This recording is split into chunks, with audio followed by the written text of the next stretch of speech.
find Bolu, but does get hit markers by Jez.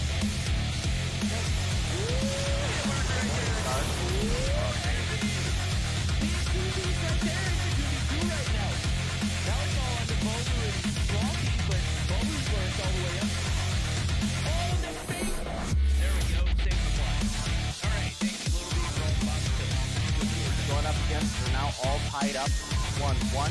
Theo is going to get taken down by Jazz. You can now see Jazz pushing up towards the B flag. Rock that 35 round. We have Vague pushing up incredibly far, but this should be a free kill for Theo. Sure enough, with the push from the backside, finds Jazz.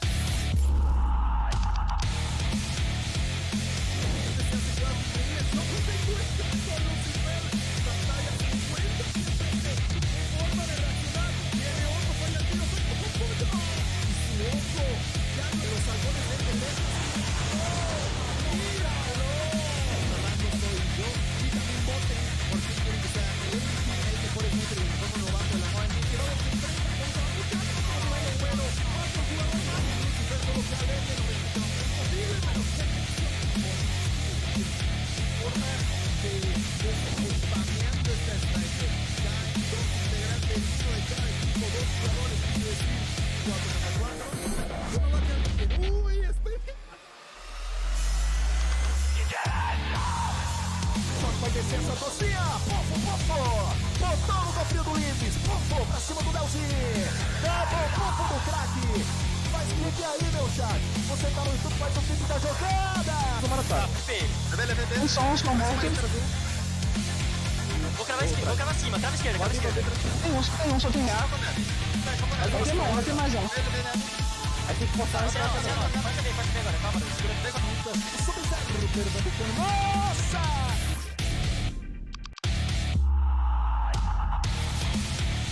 And we've got two players left to deal with. FN 420.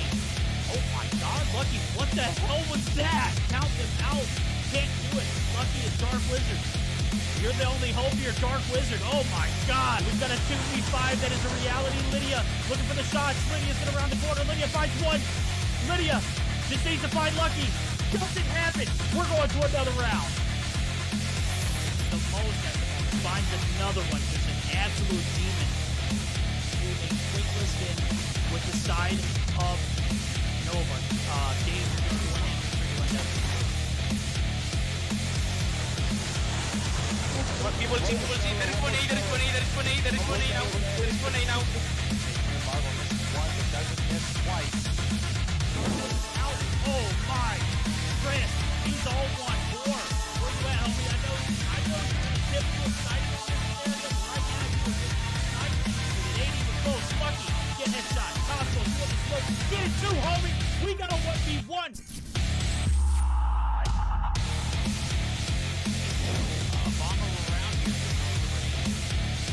Oh my goodness, Iona! Bro, watch. Extend was left alive. Now it's Iona looking to make these. Yo, this girl's dirty! Aggressively push up to this degree. Lydia's able to find one. Artem Misa coming through. What's that? Is that the kilo? Whoa! Artemisa, the Damascus kilo. Oh, Kells finds one, is looking for two, but Artemisa. Yo, this girl kind of nuts with the kilo, bro. Yo, how are you? I have been. Found herself on that Sparrow shot, but the Angels do maintain this P3. Oh, brick stuff!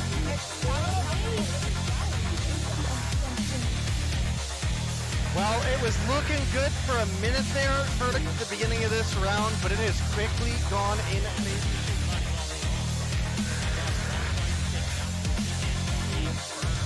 I think you're right on the money. The arrow is pushed back up, finds two in the feed to start things off. Those double kills are worth a ton of points, let alone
welcome back. My name is Diana as usual, and I'm your host for the last day of regular season here in EU. Yes, we were a little bit slower, so today is the last day, right? And tomorrow we have another broadcast, so don't forget that today and tomorrow also Mobile Mayhem on EU. But I'm here with Verdict and Day, right? And I'm very excited for the last day of this season, the regular season actually, not this season, because we still have playoffs coming on, right? Verdict, how are you today? I am great. We woke up super early. I got some ranked games in with my stage 2 team. Let me tell you, chat, we're about to go 30-0 in this qualifier here. Not today, we're getting a reset. We was just testing our waters, you know what I'm saying? Like, we spent half the day getting the queues. We're gonna spend the rest of our time just plowing through 5 stacks moving forward. But I think we're gonna take a break until next week where we will reconvene. Other than that, I've had a great one. Deanna, how about yourself? Right, and then I went well, outside, like, what is my vineyard? You touch grass? I always touch grass, right? I live in a village. I'm a villager, right? So yeah, I do have some animals too. So yeah, I do have some, you know, things to do outside of like work. But yeah, I went to my vineyard that is very actually close to my house, and I touched some grass literally. But overall, it was a great day. I was very, very excited for today, right? So actually, I assume you guys are excited too. But yeah, hopefully it's gonna be a good day. How about you, Day? If you are back, how was your day?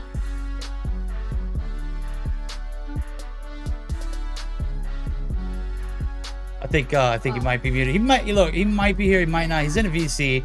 Chat, he had a little bit of a setback earlier today, so he wasn't able to join us before the broadcast, but he should be good to go here in a moment. But I'll speak for Day. Hey, my name is Day. I had a great one so far. I'm looking forward to all of the Mobile Mayhem action that's to come. And who doesn't love a day back-to-back filled with more Mobile Mayhem? We literally didn't get done last night until 1 a.m. with North America playoffs. And here we are back at it, not even 12 hours later. Okay, maybe a little after 12 hours. Also, I saw you today playing while I was like working, so I was spectating you playing. You were rocking that SKS, not gonna lie. So I'm looking forward to see that 30-0. Okay, 30-0. I believe. Dang, called him out for being an SKS user. I know. Hey, look, goodness. at least she didn't call me a Virgo Holger abuser, right? Oh. If you can read between the lines, we're not talking about signs, chat. We're talking about you know what. Spray and pray. Hold fast. Spray and pray. You know. So yeah, you can never have enough bullets, especially on the holder. Because I like it. But how are you, Day? Finally, so I have to see you, hear you, because I can't see you yet, but hear you like always. Running, obviously a little far behind today, but I guess other than that, we're trucking along one thing at a time. That's great. That's great. Yep, that's the exciting story I have for you today. Yep. Oh. Yeah, sorry. I hope you have a better evening. You guys, you don't have today NA. I was about to say, you guys have NA. I thought it's gonna be tomorrow. Thank God. Yeah. I'm sorry, guys. I'm sorry, but I hope you guys had a blast last night. But coming back to the EU, Bertie, can you go over the schedule for tonight? Because it's EU, and we need to mention that, please. Oh, absolutely. It is up on our screen as we speak it. It looks like we've got a 5-match forecast in front of us, but don't get too Johnny on the spot with that one. We actually are going to have a forfeit too, so we'll speak further on that moving forward. The matches we will see tonight, 31ers and Icemont, Kings and Animus, Panic and 117 Not Found, and then our finale exclusive at Pegasus. That's right, Enigma has opted to forfeit, so they will not be joining us tonight for the final day of the regular season. Kind of sad. Yes. Take the standings, please. I sure can, because my fantastic coworker was able to put those in chat for me. In first place, we've got Kings rocking with 160 points on the board. Second place, got Animus with 140. Third place, 117 Not Found with 120. 4th place, you've got Exclusive with 90. 5th place, Zidium with 85. 6th place, Panic with 80. And in 7th, you've got Enigma with only 50. So not going to be able to make that jump up 30 points to catch up with Panic. 31ers in 8th with 40. Icemont in 9th with 20. And Pegasus 10th place with 5. But everybody's got some points on the board. Yes, that is actually good, and I'm looking forward for the first matchup. I'm looking forward for all of them. Obviously, we did had a DQ, actually a forfeit, right? I was a little bit disappointed. I was about to get Russo and go check why is the forfeit, but he said he's not coming, so I decided to accept the forfeit in the last day of season. But we're having our first game. It's gonna be 31ers versus Icemont. Guys, do you have any expectations, any predictions before anything else? I mean, take a look at it. This one's not going to have any implication on what's going on at hand. Right now, it's just a practice to see who is going to get better. Obviously, we got stage 2 that's in progress right now, and we got stage 3 right around the corner. So any and every practice you can get, especially against high-skill teams like this, is going to do you justice. So with that being said, I'm expecting 31ers to win, but I'm also not expecting Icemont to go down without swinging. I'm gonna go over the maps and we can talk a little bit about them as well. You can see them already on the screen because Vertex is so fast. We're gonna start with the hardpoint on takeoff, followed by an S&D on slumps, and if we're gonna get the third game, it's gonna be a control on crossroads strike. And I'm actually excited to see a third game. I'm not sure if it's gonna happen, right? I do believe maybe there is a chance, but I really want to see more of Crossroads Strike as as a control map, because it's very nice, and it's nice seeing new maps, So, but I see both teams here. I'm gonna leave you guys. Have fun casting. I'm gonna be back with the breakdown afterwards. Bye. Okay, Deanna, good job handing this off. No raid in our forecast here for this one. That's quite all right. Crossroads Strike, still a very, very new map, and we have yet to really explore the bounds of control on its, desirable frosty mountainside view. So I'm excited to see more of it in the future. Obviously, you mentioned it last night, Dave. If you're banning all these new maps, that's an L. Why? Because when we get into major events, you're going to see best of 5s, and just like last night, you're going to have a hard time choosing the right maps if you don't get the right practice on some of these newer additions. One of the better ones that we've seen in the mix, Apocalypse. I think it's one of the most highly underrated hardpoint maps in the entire game. It has 4 objectives on it. It has a great balance of spawns. It's got a great money hill in P2, but a chance to redeem yourself at a P3 and a P4. So it's a very forgiving map, and it also can be very harsh at the same time. Without further ado, we're going to go ahead and jump over to something we know and love, and that is Takeoff. God, when did we ever think we were going to say that to this day, Dave? Which part? The loving Takeoff part. That one. I don't know if I love Takeoff. Look, we've grown to love it here for Hardpoint at the very least. It ain't Control. God, I hated Control. I've grown to be okay with it. I think that's what we got. They've grown to be okay with it. I don't think it's as bad as I did when they brought it to competitive. Yeah, right. That's what we're going with. I like it. I like it right now. Just like 31ers are liking all this all time here in P1. Power position played to a T. 4 is absolutely piecing as well. He is Johnny on the spot with getting these shots in, and so far he's been pretty damn dynamic. And now it's going to be 0 contest here from the side of Mont. That's right. They did make a roster change. Mate 8, not on the original roster. Man, that's a gunfight that I did not want to see him take in the middle of the map with a PP Bison. I know that one's a pocket LMG, but it certainly does not have the range. Of course, having his pick of the prop, as a matter of fact, Ghazi finally going to be able to shut him down, but Legacy's there for the trade. So, P2 transitions being made early for both sets. Legacy not going to be able to get that nade to get through the window, and fairly enough, he's going to destroy his own trophy. He is certainly not having a good time up there. All right, well, big start for the 31ers. Oh my goodness. My goodness! When have you ever seen someone get 55 points on a P1 in takeoff? Never. Absolutely disrespectful lead coming out of the 31ers. Zed, I mean, 1 hill in, 11 kills on the board. That is exactly how many kills the entire side of Icemont has. So Zed is actually out-fragging the entire team right now. Oh my. Goodness. Yeah. Goodness. I was so busy peeping Gore's game, I didn't even take a look at the kill feed, man. He is 12-0 right now. He's got 9 with the gunny. We're not trying to jinx anybody, but hey, Caster Curse. Sometimes it just kicks in. Jay he knew what the gig was in. 10 kills, you know what? You're on a blur noob streak. Well, you're real past a blur noob streak, but unless Jay shutting it down there, the top side, Nutella still trying to itch his way back up. He's going to be able to win the gunny, and out the window they go over to P3. Spawn's already being occupied by the team in yellow. That's Icemont. They're going to be there with the early advantage, but with the 31ers popping some streaks, it looks like they are going to try and get this break. It is down to 1, though, as Aether's the last player alive. A lot of work being put in. Might be able to solidify these spawns, Dave. All right, well, Icemont got a long way to go to get themselves back into this one yet, but Jay definitely picking things up is huge for the team.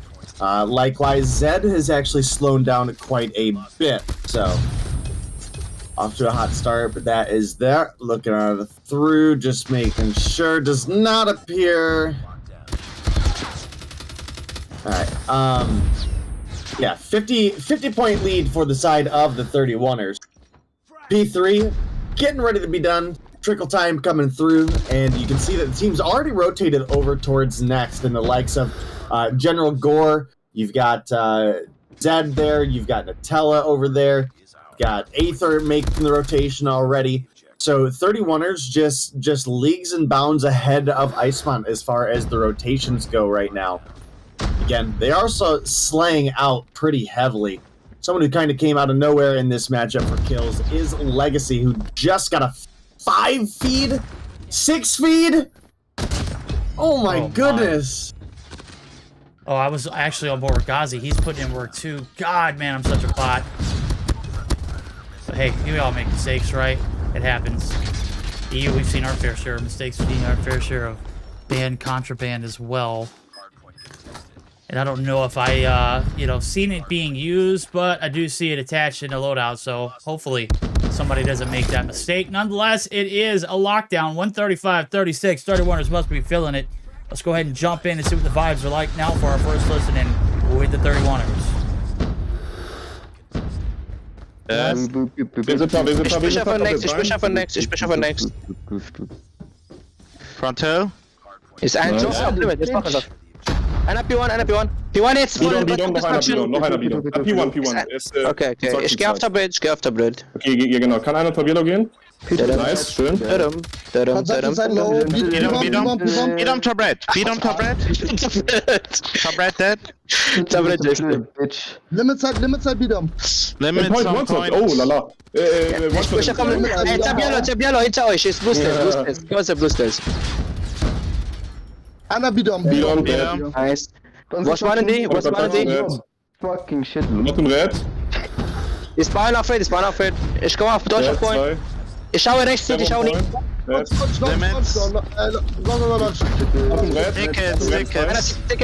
Ticket.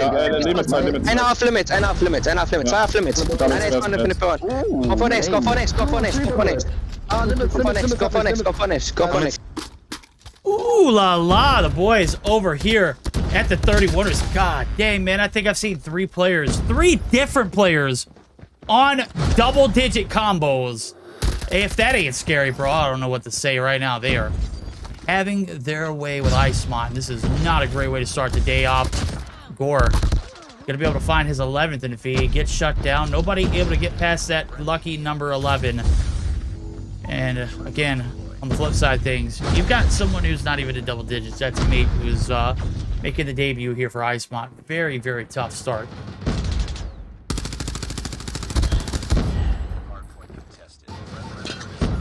Oh, Day might still be down there too. So we're going to go ahead Oh, there he is. He's back. Ooh la la, day. Those comms, they were spicy, bro. Yeah, they definitely were a little bit. I stayed around a little bit longer than you, just for the memes. But you know what? That is fine. Right now, we've got the 31ers coming up on a potential victory already. We're within a full hardpoint hold away from closing this one out, and Icemont have basically just now found themselves a little bit of scrap time once again on the end of this P2. Meanwhile, we're set up for success for the 31ers here. An early rotation.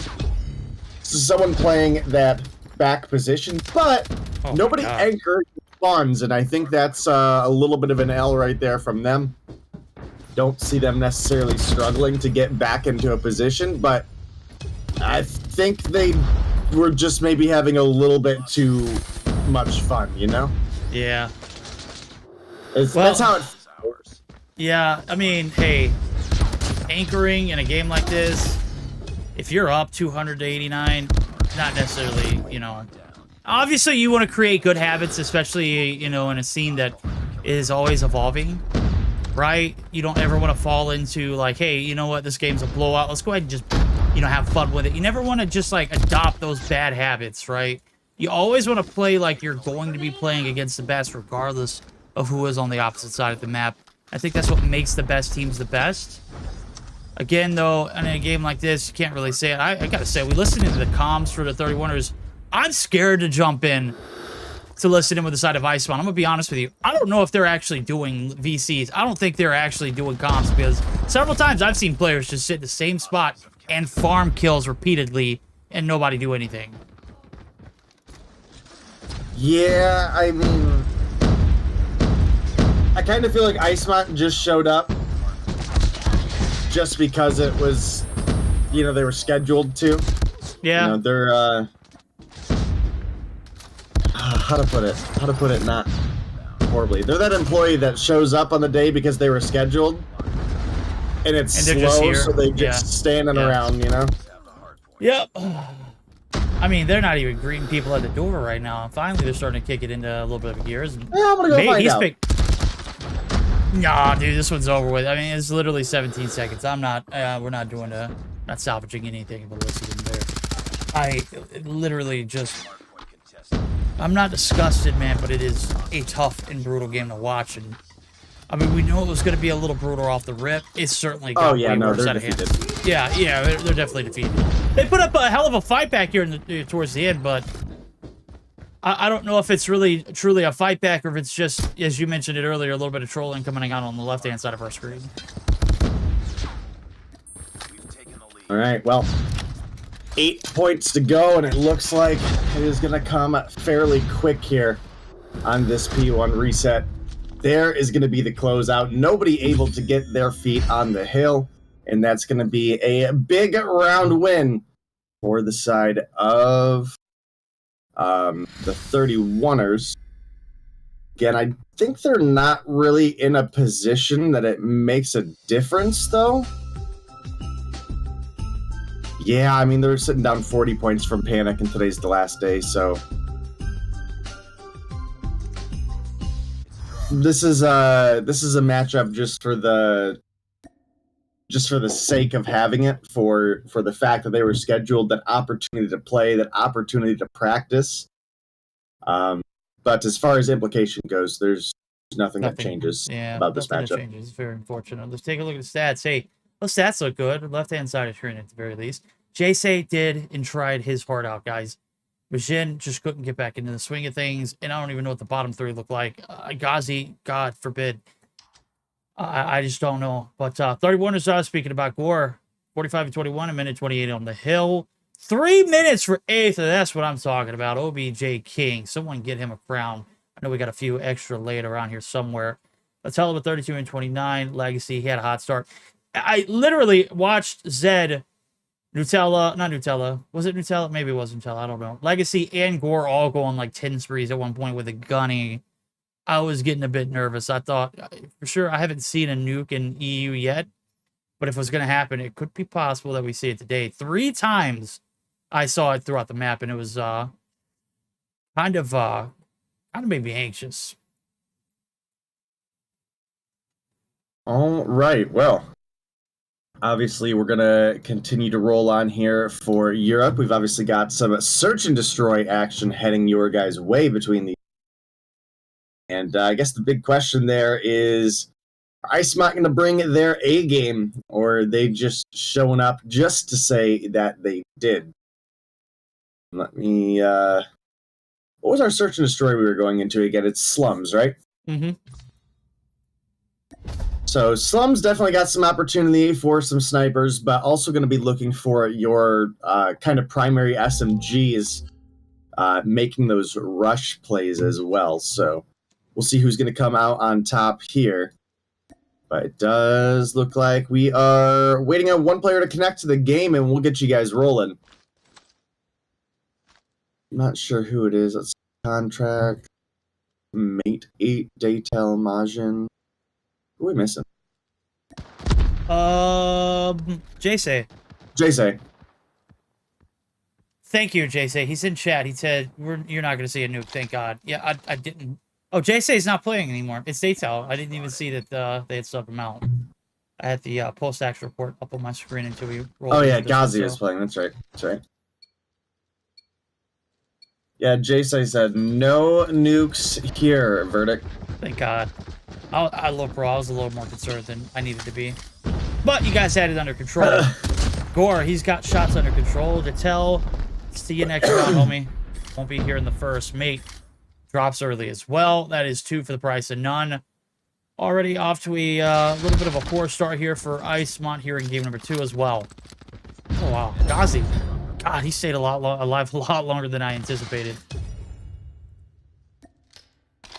All right, well, we have a pretty convincing round coming out of the gate for the 31ers. Majin going to be the last alive. He does have 1 kill on the board, but rounds the corner and misses an important shot he would have needed there. And you know who doesn't? Legacy going to come through with that snipe, taking him down. Made it 2 for Legacy that round.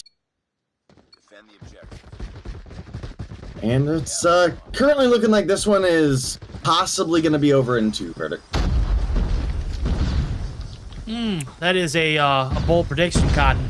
We'll see how it works out for both of these teams. Obviously, Vitella off to a great start as well with 2 under his belt. Gore not connecting the shots right there. Vitella able to stay alive, able to find 1. Gonna get gunned down and cold blood from the backside. It is Mate. Can't get the flick. Nutella can.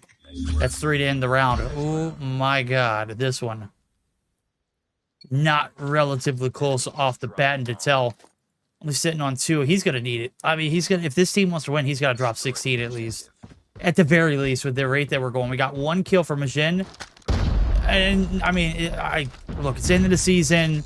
You're mentally defeated. You're not making the playoffs. There's nothing to play for Mobile Mayhem. It's ultimately just, as you mentioned it earlier, we're here because we're scheduled and we're trying to get a little bit of work. I don't even know if this is actually working at all, though. Someone's here just trying to collect a paycheck. Yeah, well, they're certainly not getting paid. Well. Yeah. Yeah, oh, but... my. Enemy has dropped the bomb. All right, well. Oh, damn. Down to just Zed. Mont finally find a little bit going for themselves. Does look like contracts. Not able to really find anything on the board yet, but Ghazi's actually been able to put up 3. Oop. Zed gonna give his position away. Rounds the corner. EM2 in hand. Gonna take contracts down. Now he's just go right on the hunt for Ghazi. No intention of going for defending that bomb. He's manhunting right now. They have the bomb. All right, Zed, he knows what's going on. Bomb's going to be dropped and picked up right on that B side. Ghazi, he is trying to play a little bit of time before he's got to make this intrepid rotation. Zed might have gotten a spot. There it is. The EM2 at range. It is an absolute cannon. Doesn't miss a shot. Let's go. All right, well, Zed able to come through and clutch up the 1v2 here for the side of the 31ers. It's going to give us a 3-0 lead so far here in the search. Now Zed pushing up into a head glitch here, looking for some more action. Gonna find one on Mate, gonna find one on Daytel. Oh, there's no way, right? Oh, Dog! Gazi, that was incredible. Yeah. Gazi, that was incredible. I mean, surely you were gonna let him get a 3-piece, right? Come on, guys. Oh Gore. my goodness. Almost stays alive. Aether gets the trade Left him contracts. lost in the sauce, homie. Absolutely. Oh, there we go. Kill the trophy. They know exactly where you are at now. Let's see if the reposition can pay off. Aether, he is all the way back in the spawn now as he's making his way back up. Covering the A site, or B side rather. That bomb's over at A in Big Blue. And if you're Aether, you know everybody that died that you didn't kill had to be on that lane, right? I mean, you would think so, but this is actually the past couple rounds have actually come down to be a fair bit closer than it initially led off in this matchup. Oh well, Aether, yeah, you can see him there. You can see him. Oh! Absurd! Let's go. Kind of deserve that for trying to shoot him through the little crack of the bomb. Probably should've Hey, you aimed know for what? his It's better toes than that were Modern sticking Warfare out, 2, you know? man. You can get wall bang through the bomb. I don't know how that works, man. Look, the game itself, not great, so I guess, you know what? I guess you can wall bang bomb sites, but you're looking for a heady. It ain't there to support you. Right now, Aether trying to look for the gunfight. He's going to find one more than he bit off of. Gore trying to get involved as well. They're getting aggressive with it this round. Utella's dropped. He takes one with him. Zed there for the trade. In 4-1 is we got one more round here on the attack for the side of Icemont. Can they kick it back into high gear? That's a trick question. They never had high gear. Dang, never had high gear, he says. Not today. Not today. Not today. It's unfortunate. All right, well, 4-1 lead right now for the 31ers. Obviously, you've got a couple of players on Icemont that are coming through, putting an effort in. You've got Gazi, who's on 6 right now. You've also got Daytel and Contracts on 4 apiece, but can't stay alive long enough. Legacy going crazy right now. Picks up that 5th round victory for the 31ers. We're now going into round 7. We're going to be switching sides. And the 31ers, 2 mere rounds away from picking up victory. And Icemont, one hell of a battle they'll have to make to bring this one back. Oh, okay. Contracts. All right. He's got a Holger. He's got a 100-round drum. He's ready to give him the business. Tell the last one alive. He's trying to sneak in the middle of broad daylight. No cover. No problem. 5-2. Lead still very much so in the hands of the 31ers, but first round on the attack, it was an uh-oh.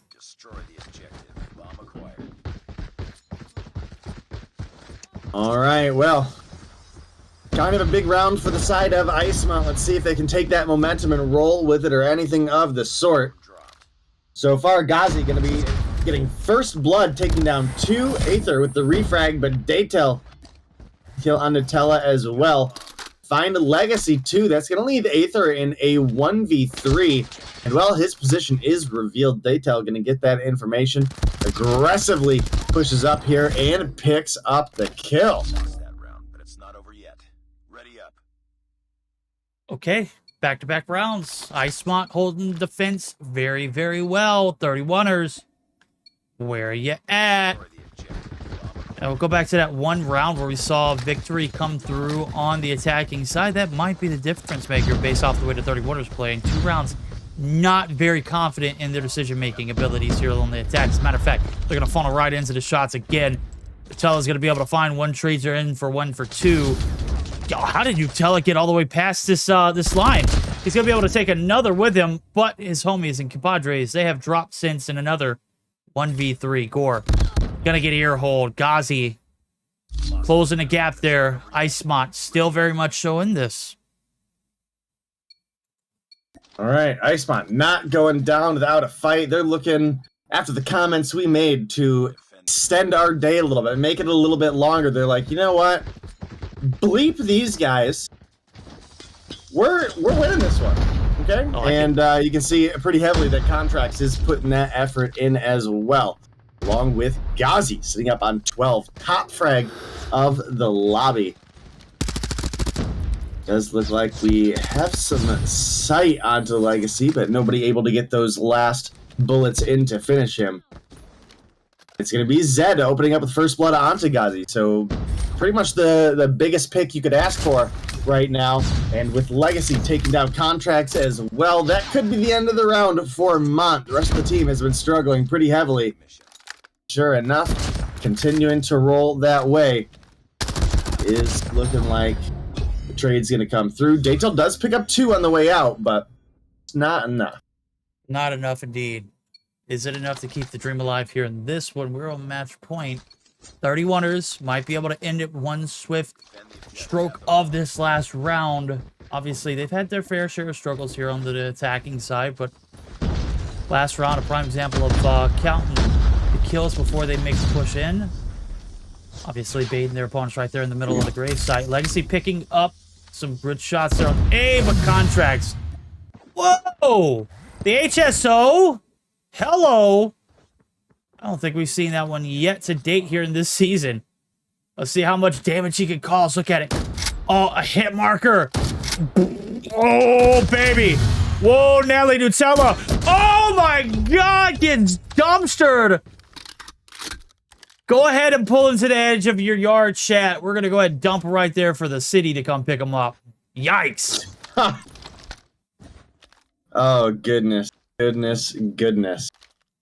All right, well, Aether and Gore got to clutch up a 2v3 here, and let me tell you, Contracts has been a bit of a menace. They got to find a way to stop him, and then they could probably deal with Majin and Mate after that.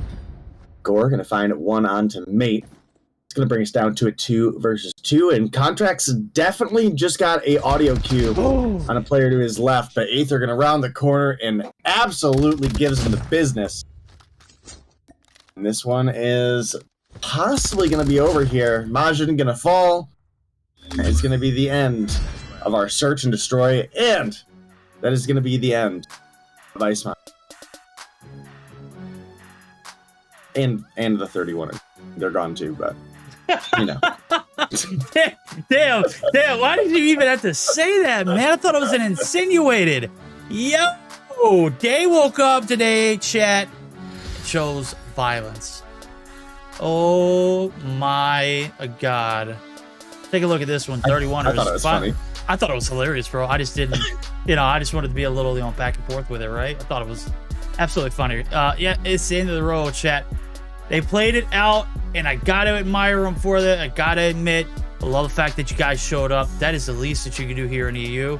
Oftentimes find ourselves not being able to fill a whole damn matchup. You usually have 4 best of 3. Sometimes we have 3, and occasionally we have 2. Sometimes you just have to chalk it and take a week or 2 off.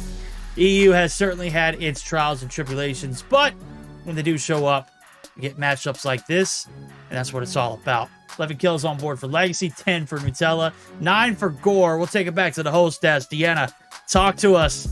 We got that one down and out of the way. It got ugly at times. I had to put my blinders on. What were your thoughts? Well, I should start with hardpoint, right? With the hardpoint, it was a good hardpoint, a very good hardpoint on the side of 31ers, right? They dominated the whole game. We did saw Icemon picking up some kills and picking up some breaks between, the points, trying to do their transitioning or trying to win their gunfights, right? Using the melee sometimes. So yeah, definitely it was an interesting hardpoint game. 31ers won. Obviously, it was a big gap with the points, but coming into the S&D, it was more entertaining to watch than the hardpoint. I feel like in the S&D, Icemont actually did better than in hardpoint, in my opinion. Obviously, I did enjoy watching the S&D. I did enjoy watching Goza, and also Contracts. Contracts was absolutely amazing with Holger and also with the shotgun at the end. The positioning wasn't there, but 31ers came in with the win. So therefore, it was a very expected result, in my opinion, going against 31ers. I'm sad that neither of these two teams qualified for, playoffs, but maybe we're gonna see them next season, right? Because they did good. At least 31ers did saw them last season as well. But guys, overall, this was our first matchup, right? We're gonna take a short break. We're gonna hear a word from our sponsor Grilla and Code Mobile, and we're gonna be right back.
Welcome back. We did had a short break, but we are here for the game that I was expecting the whole season. Like, I was waiting for it the whole season. Like, the whole season. I'm so excited to see long? it, and the whole season. It's been like The a whole 6-month thing or season, just man. the last half. Oh, yeah, the last half. Okay, the last 2 months. Are we doing two months? The I last don't know. game. It's been a long season. I don't know. The last 11 broadcasts. Better? Much better. The last... Okay, thanks so much. But can we not say the whole season, like, until now?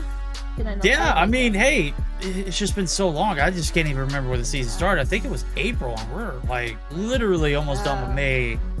The season looks like it might not be complete until the beginning of June. Playoffs and all. Yeah, well, I'm happy because I get to stay here more with you There we guys. go. a lot, so. Yes, but we are here for the second matchup of today. That's gonna be Kings versus Animals. And I'm actually very excited for this one. I said it like so many times. I do believe you guys from the chat are excited too. And the casters as well. Guys, do you have any predictions? Anything before? Okay, I'm gonna let you go first. Do I have any predictions for the matchup at hand? Well, that's a good question. You gotta roll with King. Across the board. No questions asked. Not a hesitation. Quite probably gonna be a 3-0 victory. If it did go to a 3 game. But how is it 3-0? Oh, that's right. That's right. That's Yeah. right. We're not doing best of 5s right. It's 2-0. Sir? Playoffs! Listen. Right around the corner. Listen, we casted until 1 o'clock in the morning last night, alright? Yeah, my voice All is still best of pretty. fives. Yeah, my All voice is best still of pretty 5s. My shot. mind is still like locked in that position. So I'm probably gonna be a 2-0 victory. Kings here. Sorry. I'm sorry. Yeah, it's alright. NA is a little bit in front of us, so yeah, we are still in the last day of the season, because tomorrow we're gonna have the first day of playoffs, so obviously I'm excited for that one too. Are we gonna start with best of 5 tomorrow? Or yes, no? Yes. Yes. Best yes! of 5 double Yes! elimination style bracket. I never understood those, but it's alright. I'm gonna pick it through the games. But yeah, as I said, Freddy, do you want to go over the maps and then tell us your prediction? Absolutely. Looks like we're going to start off with Summit Hardpoint, followed up with a Meltdown Search and Destroy. And if it does go the distance, we will be seeing a Control standoff. What I will say is Kings has just continuously gotten better throughout the season. As a matter of fact, I think they look 10 times better than they did last season, and they won last season's Mobile Mayhem. They didn't do it very convincingly. It came down to the wire. I still recall a 2v4 that Spy and whoever Spy was playing with at that time clutched up, and that moment just kind of like carried that momentum into them making the comeback into Search or Destroy happen and prevent any kind of overtime, right? This time around, I don't think we're going to see overtime in Search or Destroy. I don't think we're going to see a Control. I think they're going to do it pretty convincingly, as Day has mentioned. I'm going to say 2-0. I think the Hardpoint's going to be close. I think the Search can also get close, but I think Kings just going to have the upper hand. Yeah, and Respectfully. I'm gonna yes, respectfully, I believe the same, right? We didn't saw Kings dropping any maps, right? And I do trust this team, right? So I'm looking forward to see how they're gonna play. As you said, I'm thinking the same as you, right? That the game's gonna be very close, right? But I do believe King's gonna have maybe the upper hand, as you said as well. With all due respect, right? I do like both teams. I do enjoy watching them play, but yeah, definitely I feel like it's gonna be a close game, and obviously it's gonna be the best one this season. I do believe, hopefully. But yeah, I actually remember we casted together the Kings vs Animus last season, so that was a quite awesome one too. So yeah, if both teams are ready, I'm gonna let you cast it. I'm gonna be back with the breakdown afterwards. Bye bye. All right, Deanna, we'll see you back here in a minute. This one about to go down, as Deanna had mentioned previously. It's the moment we have all been waiting for. Without further ado, let's go ahead and jump into the action. Chat, go ahead and get your jackets ready. Make sure you got those nice beanies on, whatever you got to keep your ears warm with. You know all about this stuff. You're from Canada Day. Let's see what your wardrobe looks like from the flurry towns of northern Michigan. Southeast Michigan, thank you. Oh, not even southern Canada. That's right. Yeah. There is a bridge that goes to Canada by me. Is it the Yellow Brick Road? No? Okay. No. Okay, no bricks on that one. All right. Right now, bricks being laid down here. Strong foundation off P1. Kings not having their luck, Drari. Getting one, can't get good for the second spy. Man with a plan, going to be able to pick up the Bison himself. Now he's going to be able to rock it as well as the CBR. So he is going to be able to finally get the break here. Kings trying to stop all the momentum from happening here from the side of Animus. And so far, so good. We got ourselves an even matchup. Cathilla. Oh my god, Team Shots just coming in and trolls. Grizz, he's got a two-piece of the feed too. Marble getting involved as well. This one starting to get a bit steep. Already off the bat, we've had back and forth. But this one, I think, could be the closest match we'll see all season long. All right, well, this is, anticipated to be one of our best games of the season, but, kind of one of the reasons that I'm leaning so convincingly into the side of Kings is this roster has been very consistent, not only in their own individual skill and teamwork, but there just legitimately have not been many roster changes. Meanwhile, we look over at the side of Animus, and there has been a lot going on for these guys this season, so I do think that is at least a fair thing to make note. We've had multiple roster changes. We've lost out on key factors to the team, in my opinion, and trying to rebuild that synergy is just going to take a little bit more time. So we'll see as we continue to roll on here what is going to happen. Oh my but god. Kings have themselves a 30-point lead right now, and they're in a pretty decent position to try to make the break happen onto this P3. Yeah, man, I gotta say, Spy is on freak mode right now. It is certainly built different here, but gonna need a little bit more out of this one if you want to get the break here in P3. Operator's out in abundance since boot. He's got 9 for himself. He's gone pretty crazy here in this one as well. But the timer is going to expire on it as well, so no kills to show for it. But initial opening wave of players going to be shut down and sent back to the spawn. Grizz walks right into the nade. Drari, he's got a Piri. He's looking for a little bit of an extension. Dials the wrong number. Does find one before he goes. Nonetheless, still Animus rocking and rolling. They're going to be able to recuperate some of that 30-point disadvantage. The deficit not so very much lethal as you see it now. Rotations being made early on for Kings. They're trying to get set up for P4. They're already trying to cut their losses. It's too close. Fight hard. All right, well, things continue to roll on here. And Animus actually had a great P3 for themselves, brought themselves right back into this matchup. Thought Kings were going to make that break, but Rasmo and Gerari kind of popped off a bit there, and now you see Kings got some streaks out themselves. We obviously have one shotgun out as well. Grizz making a little bit of a return, got the R90 in hand there. it looks like they set up in a pretty decent position for a P4 hold here.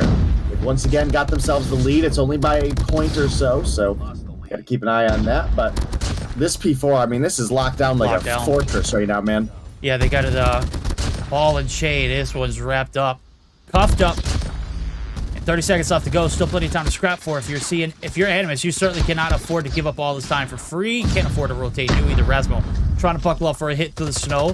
He's got Shark there with him. Grizz, he's in a corner. He's got an R9. That is a lethal combination. Talking about toxic. That is about as toxic as it gets. He is literally erasing him out of existence up here. And certainly putting them in a great spot now. The blender has been activated. 40-point advantage on the left-hand side of our screen. A little bit better of a first set of hills under the belts of the players over at Kings. Now we're going to get set up for the P1 reset here as we see Animus. They've got a nice little cheeky setup. Rasmus on the top.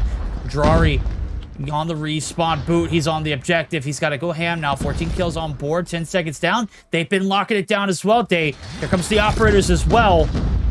And pure dominance on the reset so far for Animus. They're trying to recoup all of that deficit, and they're doing a pretty damn good job so far.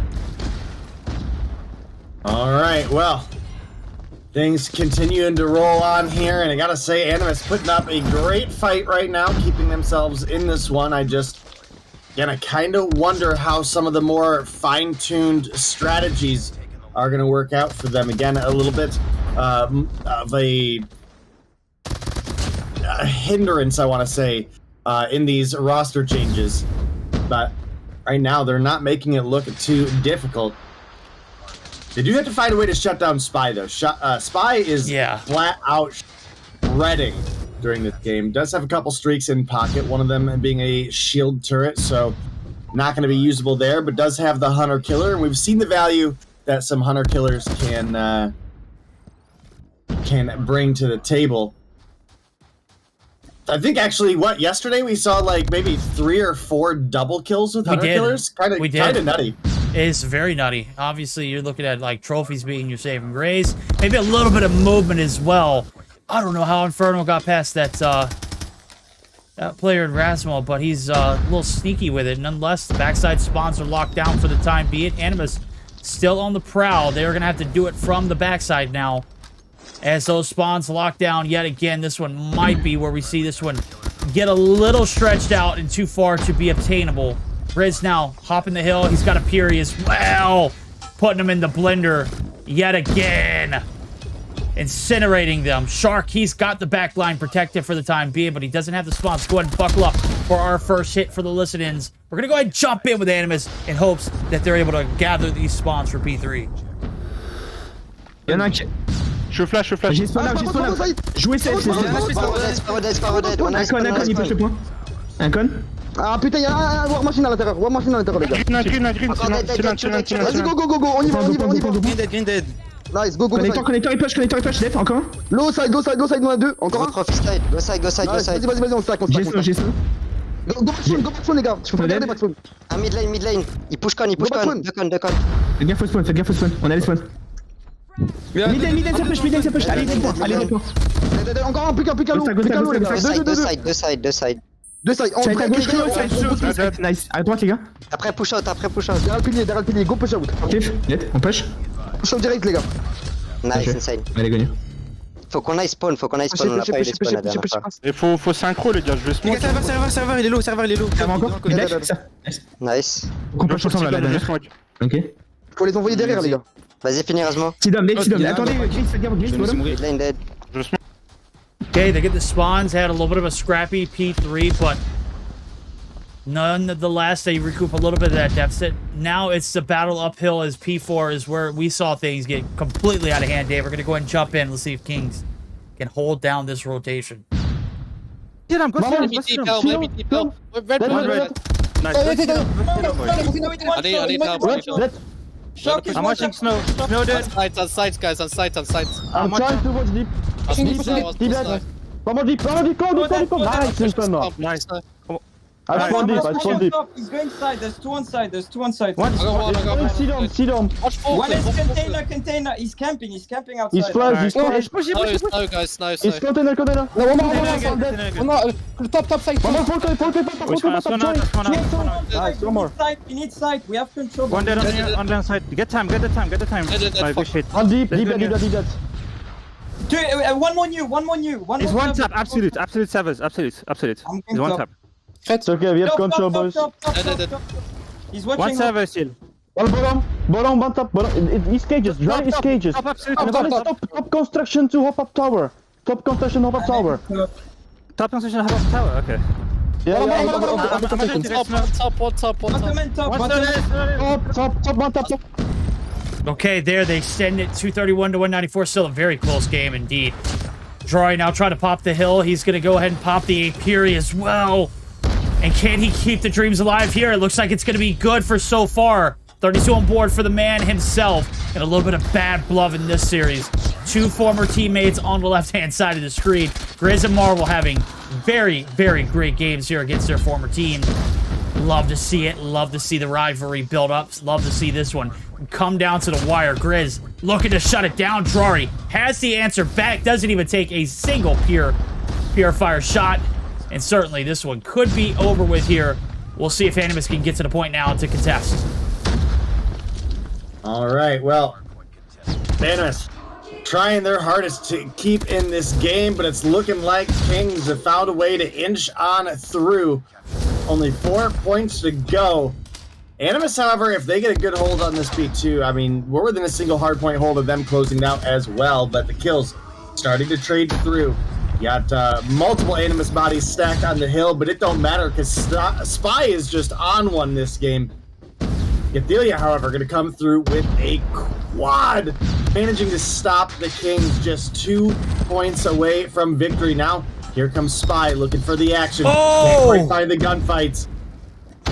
Oh my! Ain't no way they've been able to keep the dream alive. There's no shot. Okay, right? let's see what we can do. Marvel trying to piece from a distance. He's going to get pieced himself. Finds one in return. Nobody there to contest at the time being. Boot needs to go big. He gets shut down. Drory also shut down the contest. Still in. Shark wins the ones. He's hopped off the hill. Waiting for the cavalry to get there. They're going to get shut down. Bootin's the last hope. Oh my God! He can't afford. Oh! Grizz, though! Grizz, it's only right he deals the final blow. And just like that, a monumental game one coming down to the wire. Kings, they built themselves up on P4. They shut it down on the P2 reset third time around. And this one, we thought it'd be close, but after seeing that many points go in favor of Kings on that P4 rotation, I'm still in awe of how they managed to keep this one alive going towards that catwalk, dude.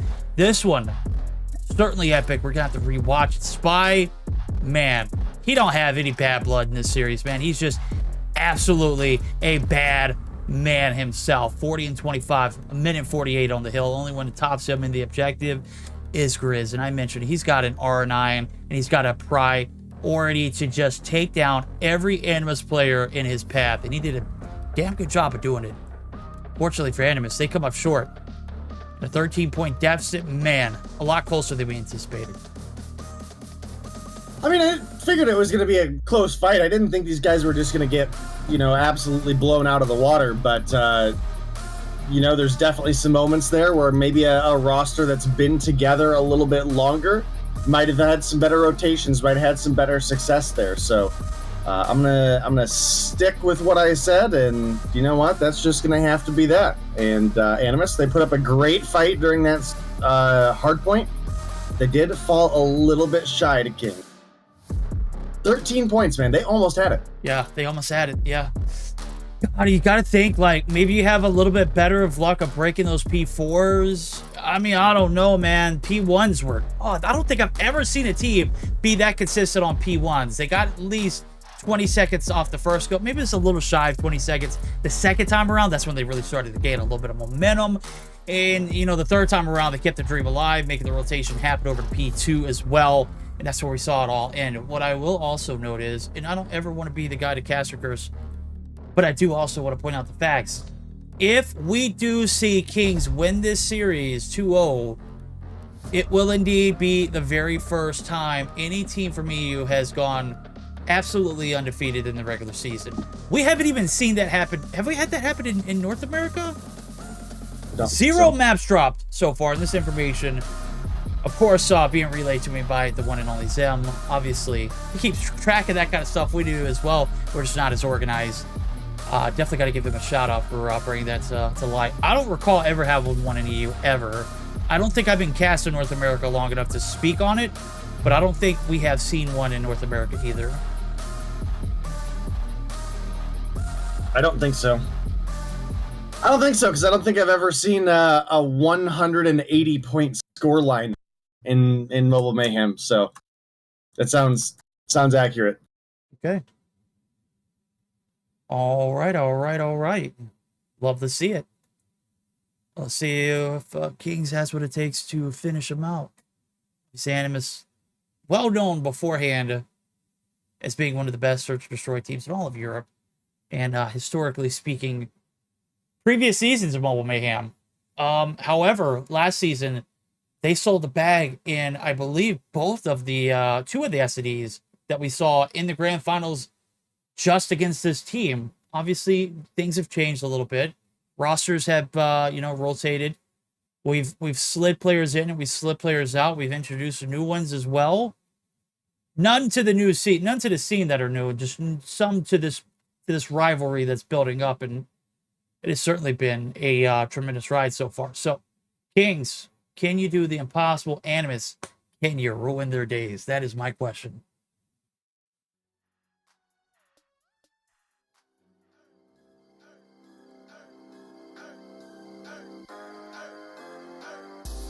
That is very insightful, Dave. Yeah, you know what? It really is. Kings have been a well-oiled machine all season. So Animus, they've obviously had their own set of struggles. And while they're a super solid team in their own right, I don't see them being in a position to really upset Kings here in the Search and Destroy. Kings, obviously, as we mentioned, haven't dropped a map, which puts them right in the position of being the best Search and Destroy team that Europe has to offer. And Animus, while we normally would say that this is a strong Search and Destroy team, we've recently seen them actually struggle quite a bit in Europe. So it's kind of hard to say right now. I mean, if Animus absolutely showed up in the biggest way possible, I think that they individually have the Search and Destroy talent to do so, but it's just kind of a stretch. Kind of a stretch too, and just to kind of recap everything where we're at, that hard point, super close, 250 to 237. Doesn't matter if it's an inch or a mile, a win is a win. We're heading to Meltdown for the Search or Destroy, and there's a lot on line for this one. 180 points in the regular season, undefeated throughout it as well to go along with it. So Meltdown is where this one will be decided. My game is finally back up. I didn't want to have any crashes before we restarted. And I certainly did not want you guys to miss any of the action. So I went ahead and restarted my emulator. We are good to roll though. As soon as admins can spam that start button, let's go ahead and get it on what could be just a bittersweet moment, I'd have to say. Crowning a new kind of champ of this one. It's for an undefeated season. I don't think we've ever gotten close to this by, not even a stretch of our imagination. It's coming down to one single game here against their rivals, and they are extremely talented today. We saw how they played there in game number 1. Let's see what they can do here in the Search. All right, well, certainly going to be looking for more here. Again, Kings undefeated across the board, let alone in just Search, and Animus certainly have had their bit of struggles in Search and Destroy, even though we typically look at these players and say, man, these are all great Search and Destroy players. So let's see what they bring to the table here in this matchup. Right now, we've got a bomb plant coming through. Big opportunities for Animus to actually bring this one together. Boot in a 1v1 situation up against Marvel. Oh my. Yo. That's how we're starting this one off? kudos, Marvel. I didn't catch anything but the last one, but from the receiving end. That bomb goes down instantly upon finding that advantage. And even with 5 stacked strong, Animus can't hold the floodgates. Marvel piecing that round. He found 4. Again, I didn't catch very many of it. Obviously, he was off on that sniper angle purge. And again, I'm going to have to go back and clip some of that if it was worth it. And now we're buckling up for another B hit. Rasmo opening up first blood. Bombs made its way over. Inferno doing everything he can to keep the dream alive here on the B side of the map. But he's going to have to dub back into the spot if he wants to keep it going for the time being. Bomb's going to be planted. Boot making sure it gets laid down proper. 44 seconds here for the 4v5 retake.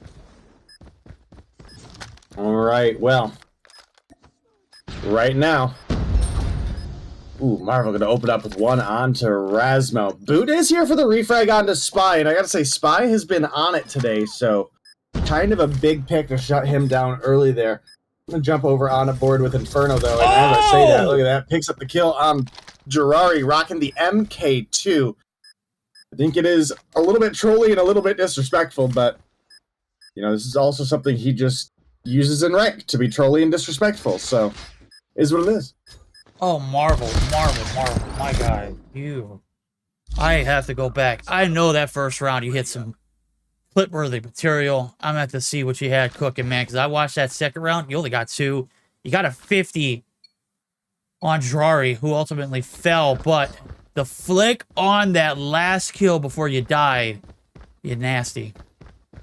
All right, A-side hit now, 1 for 1. We've gone. It's a back-and-forth affair so far. Of course, this one's got to be close to cross. Oh, my God. Marvel's not missing today.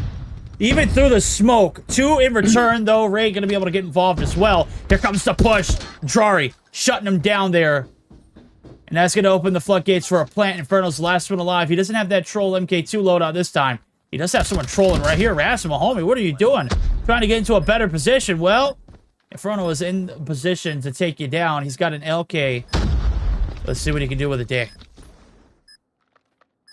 All right, well, coming on through here, we've obviously got the bomb plant down. It's going to put us 28 seconds on the clock for someone to come through with a clutch up here. And, well, Marvel, or Inferno, rather, I mean, not quite able to make it in. It's a little bit of a tough situation, specifically on Meltdown, trying to make the push into Reactor like that when you're so limited on time.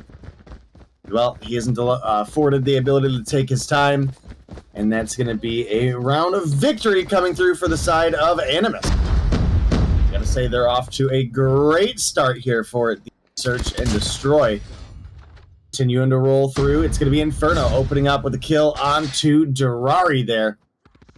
And I gotta say, Girari has been so big for Animus in the search and destroy, specifically as an SMG main, which is something that if you look seasons back, you probably thought you'd have never said about Girari, but he's been absolutely killing it. Yeah, I mean, he has to pick up the slack, man. 2 players left, and Narc's not available right now. That's like 75% of the roster that you didn't have that you had last year that you don't have anymore. Love this read, Animus. 60%. I know math is not my specialty, but we'll go ahead and just, neglect that one. Love this read here from Animus. They're going to get the read right over to the A side. It is a free plan for days. Rasmo not going to get caught up on any kind of hop-ups here. He's already made it inside of the boiler room. He's in a prime position as he's got the angle covered. Almost gets the shot to land on Inferno as well. Oh, hello! Marvel now last alive. He's got a mid-map position. Catches Rasmo off guard. 1 for 2. He ain't going to get it. 3 rounds to 1. 2 in a row there.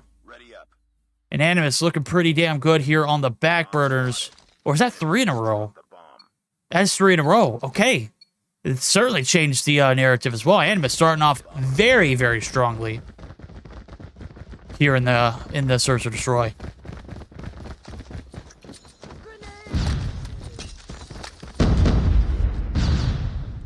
All right, well, 3-1 lead, Animus. Kind of disrespected them and said that they'd have to come through and play perfectly to beat the Kings, and right now they're actually doing quite a good job in doing so. been able to shut down Grizz fairly heavily, and we know what a demon Grizz has been when it comes to the search and destroy. I mean, you know, I wonder, admins, do we have enough stats recorded that we can get an average search and destroy kill count for Grizz over the season? Because I kind of want to know. I feel like all the games I've seen Grizz play, homies put up 10 or more kills. I think you're absolutely right. I think he has been one of those crazy, phenomenal players throughout the whole season. I want to say the box usually keeps up pretty well with stats, but again, this season being a little different, and then also being split on my YouTube channel and then at the beginning, and then also onto the Mobile Mayhem one. Be very interesting for stats like Grizz. Gonna get the hop right there. Can't get the shots to land all the way. Drari doing great job of keeping his life intact, but eventually falls. Now as Godzilla is well, Raid gonna get traded out though in return. 2 for 2. Bomb plant's gonna go down. Your bomb carrier, Drari. Does he have a trophy? I believe he does.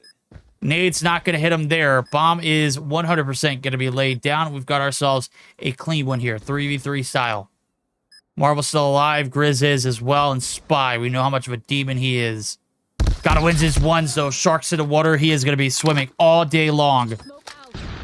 As that first encounter goes down, Grizz going to drop as well. It's all on a Marvel. 1v3 style. Shark might have gotten away right here. And that corner kill is going to probably come back and haunt Marvel. Yeah, there it is right there. Not even going to give it a chance to build up any kind of suspense. This one done. 6 rounds in, we've got a clear lead in favor of Animus. Game's still not over with. We're going to flip sides. We're going to see what the side of Kings has to say in their first opening round on the attack.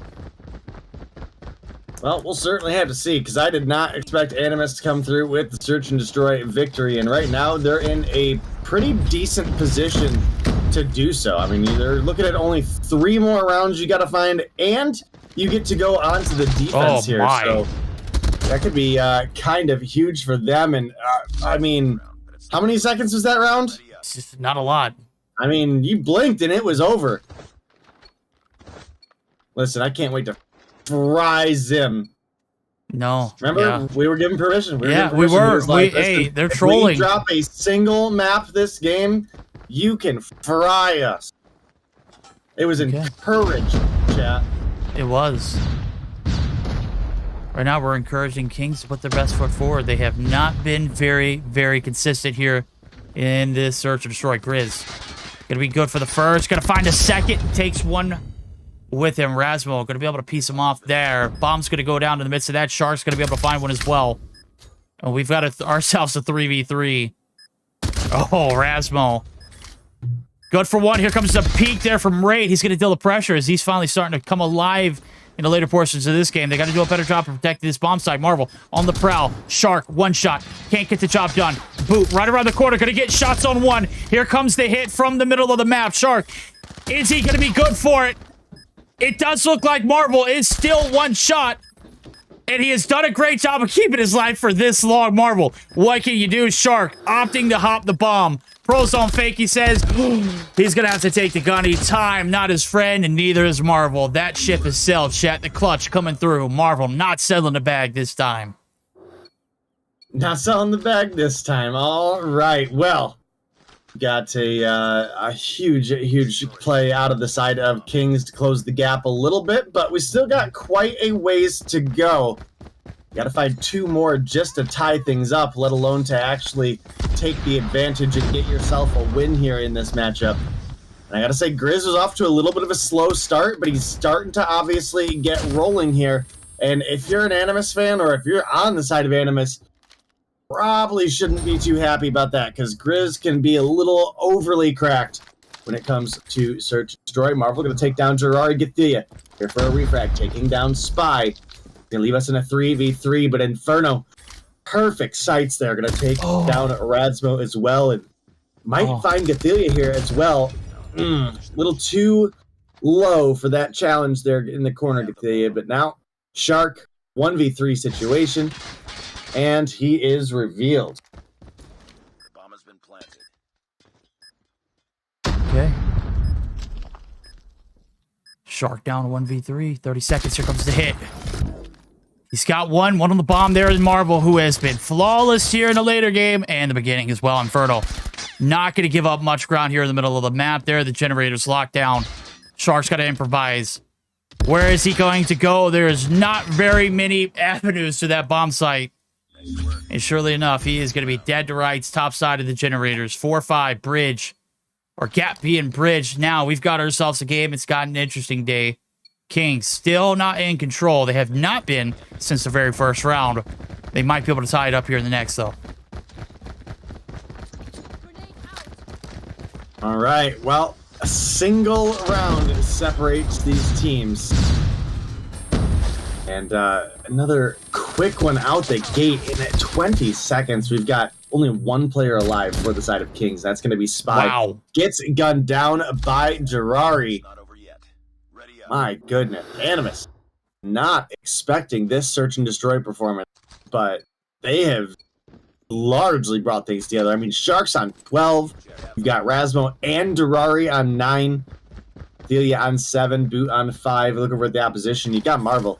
Top frag of the lobby on 13, but we don't have as much consistency up towards those double digits. I mean, you've got Inferno at 8. You've got Grizz on 6 or 7. Raid and Spy kind of getting fragged down a little bit here during this search and destroy. So it's down to the wire now. You guys promised us you weren't going to drop a map this season, especially with the roster changes that Animus had, right? So I'm so ready to just fry Zim for this. Oh. Shouldn't have told us that. Shouldn't have told us that. Shouldn't have seen Jirari right there pick up his 10th. He's in double digits as well. 1-for-1 trades. No, it's 1-for-2. Spy finally getting involved there in this one. Inferno going to get traded out. Boo. Gets caught on the mantle. Leaves us down to 2. But the 2 on the flip side of things. Jirari and Gathilla, what can they do? Raid's already been dropped. He's already been out. Here comes the hit from Jirari. Looking for Marvel. He's right around the corner. Takes his eyes off the focus. Spy's up top. Walks right into the shots. No, he's swifty with it. This is match point. This is for perfection. What do you got? Animus might be able to end their perfected season. And we'll see if this one amounts to much now. 30 seconds left to go. Bomb still in the hands of Spy. He's trying to create a little bit of distance. Jirari is just being a damn nuisance. And back and forth they'll go. One way or another, they're going to have to get out of this situation. Jirari heading for the hills, not taking a single shot. And this double back, let's see if it's going to get red. Bomb in hand. What are you doing? Well, hey, they got to get away safely. This is a 2v2. You make it a 1v2, your chances are out the windows. Finally, they make it out alive. Gathilla and Jirari are going to have to play on the back burners of a retake now. Bomb's going to get laid down day. It is a clean 2v2. All right, well, Marvel able to pick up 1. Marvel able to pick up 2. Be a big round victory for the side of Kings.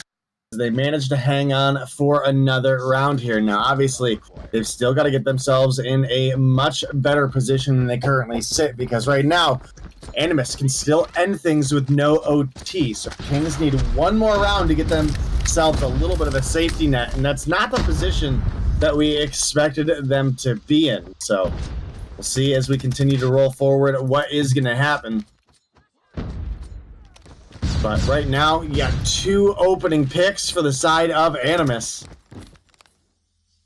And Inferno being one of them is actually kind of huge. Oh my god. It's yet again down to 1. Perfection out the window. Jirari dealing the last shots. Chat, we've got a game 3 on our hands. We've got a game 3, and the how do I want to word this for stream? Do I just go ham? I don't know, man. Yes, no. And to be this like flawless through a regular season deserves a little bit of respect, right? It does, but Zim gave us permission to fry them if they drop them out. Yeah, but if Zim gave us permission to jump off a bridge, would you do it? That's different. Okay, we'll roast Zim at the end of the broadcast then. I don't want to. I want to fry players. I don't want to jump off a bridge. There's a difference. Okay. Oh, goodness. Well, perfection ends here. The end of the line. Very well hard faults the regular season. Animus, though, They've got the upper hand in the search and destroy. They started off with a very commanding lead rolling into that second half. Right now, we'll take a look at it. Marvel gave it everything he got, man. I have to go back and get some of those shots. I know they're disgusting. We're going to have to see what we can do there. 16 or more for him. Flip side of things, you got a little bit more of an even scale. Maybe distributed a little bit more towards the top with Drari, Shark, and Rasmo carrying the weight. But Godzilla and Boot certainly got involved plenty more times than we saw Raiden Spy. So, control standoff is going to be the deciding factor to who takes this series. We're not even in the playoff state. This is a best of 3, and I'm already on the edge of my damn seat. All right, wow.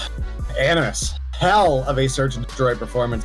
Gotta say, was not expecting them to come through like that. I actually think that their search and destroy had looked very, very weak as of late. So glad to see them kind of bounce back against one of the strongest teams that Europe has ever been able to bring together. Now we're waiting on a couple players to get readied up. We're going to get you guys into that control. It's going to be on standoff. We all know how Verdict feels about control on standoff, but is what it is, and we'll have to see if anybody's able to get in on the offense to capitalize on that that box's head position. It could be a devastating thing for the defense to try to overcome. Yo, for real, Verdict the type to push Day off and then yeah, say I was he did reading it that and I was kind of laughing. Yeah, that was that might be. Hey, flew too close to the sun, right? Kings, they were almost there. Could literally smell the finish line. Couldn't get the job done in the search and destroy. We take a look at the best 3. Where are we going for this one? Perfection's off the table. Let's at least see a matchup here then. As we are seeing control standoff be, again, the deciding factor where we are going to see this bitter rivalry come down to the ending. Again, these teams certainly have playoff hopes. Certainly going to be 1-2 seeds. No question about that. I think we solidified that one with that win, that map victory. I'm taking a look at the standings. Oh, you know what? Animus actually lost a 117 not found. We might have to pump the brakes on that one. All right, well, Animus may have lost to 117 not found, but they have not lost yet to Kings. We'll have to see what they're bringing to the table here. Right now, I see a lot of yellow in the feed. We've actually got a bit of a life lead. It'd be kind of funny if we got to roast Zim for not only losing a map, but a series would be incredible. Oh my goodness. Okay. Could certainly be the case. Inferno's starting to piece now. The OK's coming out to play. There it is. He's got him locked down. So, mid-map control. Cap on point. Godzilla going to be able to slip right through Granny's. Goes right through the front door. Downstairs. Hello. Marvel, I'm here for the cookies. Do you got any here in abundance? Absolutely. Just go upstairs. You'll find many. Top control now being controlled. Godzilla locking it down here. The Granny side cannot be trespassed. As Ray tries his luck. Finally, Marvel, you're going to get your dose of revenge right here. It doesn't look like it. They're going to chalk it up. B. Only point objective open and available. Right now, they're trying to keep the damage to a minimum. Rasmo might be able to sneak through the back lines. There goes the hit. Shark there for the cleanup. Good coordination for Animus. All right, well, things continue to roll through here. We got a 7-life lead for the side of Animus.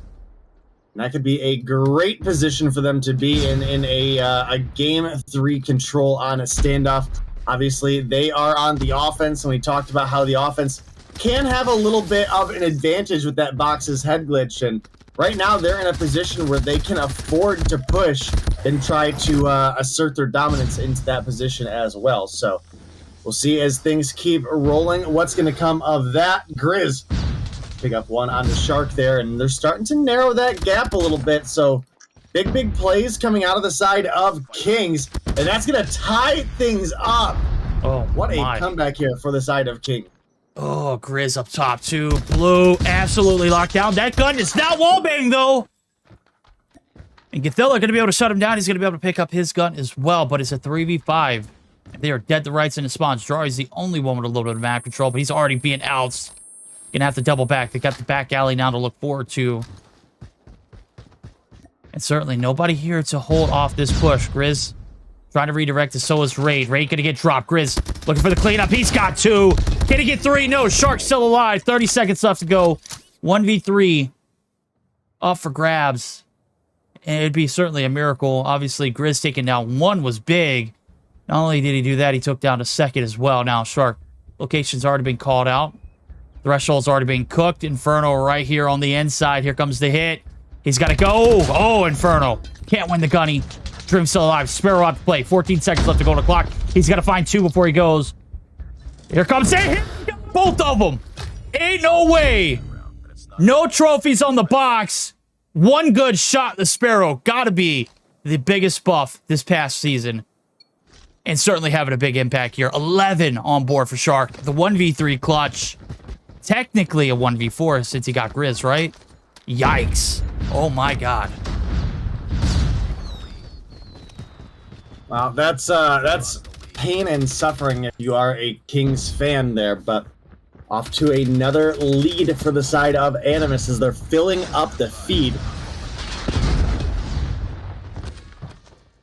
Maybe the past couple weeks, Animus have intentionally slacked off a little bit. Maybe they were like, you know, we're gonna bring our A game to the Kings game. That's what's gonna happen. Because this largely looks like a much tighter team than we've seen out of them so far this season. And I gotta say, it's working out quite well. Right now, Gathia and Shark have been fragging out. 12 kills for Gathia, 14 for Shark. You have Inferno on at 12 as well, but here comes Durari, Purifier in hand. It gets 2. And a 6 life lead once again for the side of Animus. Okay. Kings have fallen mightily. The Royal Crown is no longer as coveted as it once was. Raid, gonna be able to shut down the Fury, gonna be able to stay alive, 1 shot, but they haven't made it out of their spawn. As a matter of fact, they haven't played a lick of objective. And this one getting out of hands a little early on. You got to play a little bit more time here. And certainly they can't even make it past their mid-map mark. Shark there for the trade. The cleanup absolutely on point. Rasmo reeking into the spawns. He's got 2 there. As the Annihilator comes to an end, this round might be doing the same. 2 seconds left to go. Finally, King's able to get on the hill, but they're down to 4. It ain't happening. Rasmo chopping him down. He's crushed him up, but he can't get any more. He's done his work, though. Inferno, last one alive. Time expires. Oh my god, Day. Animus. Giving him the business end of this control. Let's go ahead and duck on down there. Let's see if they can close it out. 3-0 up for grabs. Animus, those comms got to be spicy. B. Push le granit direct. Broken dead. Statue flash.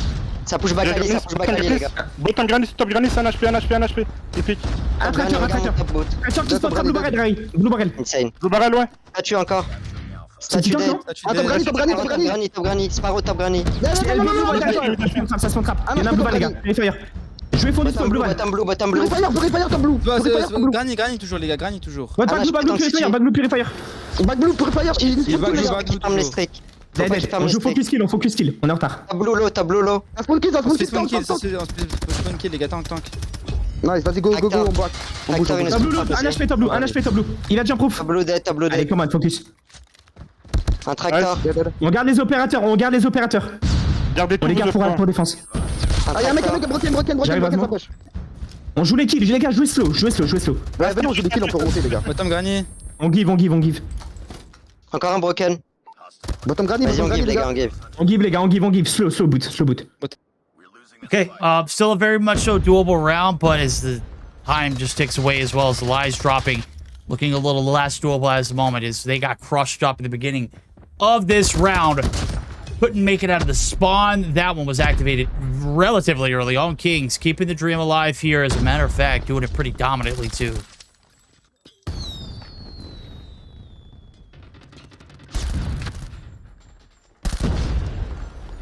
You're muted in Discord, by the way. I don't know what possesses me to click that. I never click that. Look, I don't know either, bro. I mean, you're double muting? That's That's kind of a troll, right?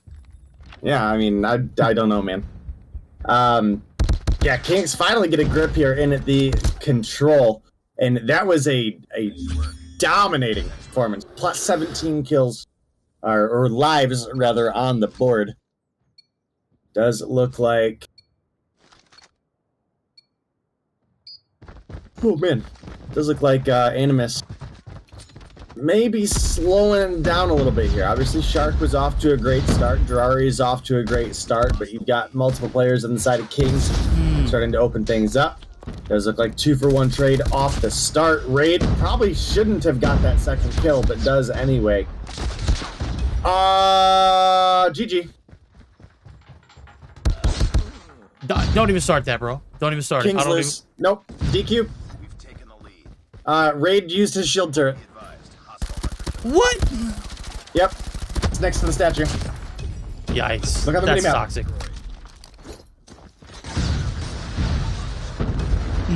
Well, there goes the strategy. Hey, we're going to play it out. We're going to go ahead and jump on in. I know you might know it, but let's see if they know it. He's the top. Oh, they have two. They're pushing. They're pushing. One more. Grandma. What? Nice, Marble. Good job. I'm coming, Marble. Broken. I'm pushing you away. We're gonna start pushing you away now. Nice, Ray. Good. One statue. Statue. They got statue. Boys, you gotta work for that. Let's go. Copy. Copy dead. Alright, let's get B. Let's get. No, you see, push me and jump on me. I'm pushing. Broken. Broken. He's fresh. Have my mid. Get in space. Cat. I'm watching your grandma. Broken dead. I'm watching your grandma. You have my mid. Bro, I'm asking. No, we don't. Oh, mark it up. Bottom. I don't see him blue. He's still broken as statue. One blue, shark blue. He jumped down to grandma. Bottom blue. Okay, man, I gotta say, those comms, absolutely spicy. Job not gonna get done here. Regardless of the chit chat we go through, Day, Animus not only take the search and destroy, but absolutely dominated here in the standoff control. 3-1. Oh my god. I mean, hell, the shield turret didn't even matter at that point. Animus had already built themselves up a little bit of a cushion. In the left-hand side of the screen, they couldn't even get out of the spawns, man. And if they did, they were dropping shield turrets in the middle of the map. God. I mean, we've seen worse, though, right? Yeah, I mean, we absolutely have. That is definitely the risk. I mean, in the player's defense, you should be able to select just 2 kills. Yeah, like, if we're I get it. Gonna be real but here. hey, look, what are we rolling into? 3.5 years already in this game? Like, you can't, do that. So does seem like a pretty heavy optimization failure, though. Okay, well, we'll pay respect where it's respect is due. Drari, top frag in the lobby, getting revenge on 2 former teammates. Did a damn good job all series long. Did God's work in the search and destroy. Came through and crushed it in the control. Shark, you already know about him, man. He is one of the best in all of EU. He is certainly shining after this series as well. Ithila right there below them. Not necessarily the performance that he anticipated, but the team got the win. That's all that matters. On the left-hand side of your screen, you got Raid, who went bonkers. Made up for the slack he caught in game 1. Again, not enough to get the job done. 21-15 for Inferno. Grizz with 20, Marvel with 12. This one, not a good sight. Kings drop their crown here, but the playoffs right around the corner. We're going to take it back to the host stats, break it down for us. I did not anticipate this one, Deanna. I did not see it coming. I said 2-0 Kings. Same. And damn, was I wrong. I trusted in Zim. I definitely trusted him. He said Kings will not drop any maps, and well, they dropped 2 today, so I'm quite sad, but definitely was one of the best games we saw this season. One of them. There are plenty, I guess. In my opinion, it's top 3 for me. Games that we saw this season, matchups. We started with such a good and very eventful hardpoint, right?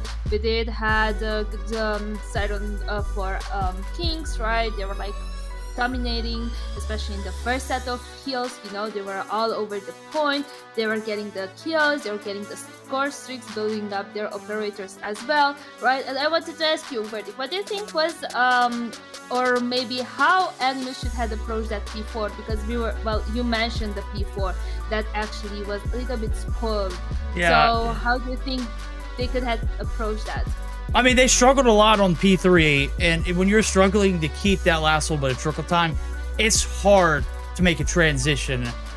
And when the side of Kings got set up in P4, they had those spawns the entirety of, you know, that full 60 seconds. There was not a blink. There was not even like the last seconds. Nobody was spawning there from Animus, even after P1 had opened. That'll just tell you how damn good of a hold the P4s were looking. And even if someone did get a graces of a good spawn right behind a god tier one, they did not stay live long enough for us to even recognize it. So I think the key to success there is King has absolute dominance in the spawn control on that P4 site. To the S&D, you know, we saw Animus having like hard S&D games. I could say, you know, they were a little bit struggling, right? So I was like, this gonna be a win on the side of Kings, but they came in strong, right? They had their kills on board. They had, you know, the positioning from the players were always good, you know, even on the defending side, even when they were attacking as well. Even if Marvel dropped 16 kills, right? Like, he was all over the place. He was getting the snipes. He was clutching, also helped by his teammates sometimes, but I feel like he was one of the biggest factor in that S&D. And then moving towards the control, you know, Animus started very strong. They got the kills, they got you know, the positioning as well, the spawns, right? They managed to cap, also draw. I think Sharp was the player from the first round who actually got the 2 kills. That was actually amazing. So beside the DQ that I forgot the name, the thing that was used, right? Shield turret. What do you think did Kings wrong, I could say, in this control day without the shield turret? I mean, they lost anyway. Whether the shield turret was there or not, I mean, we obviously went down into VC, and you know, they were sitting there, they were trying to win.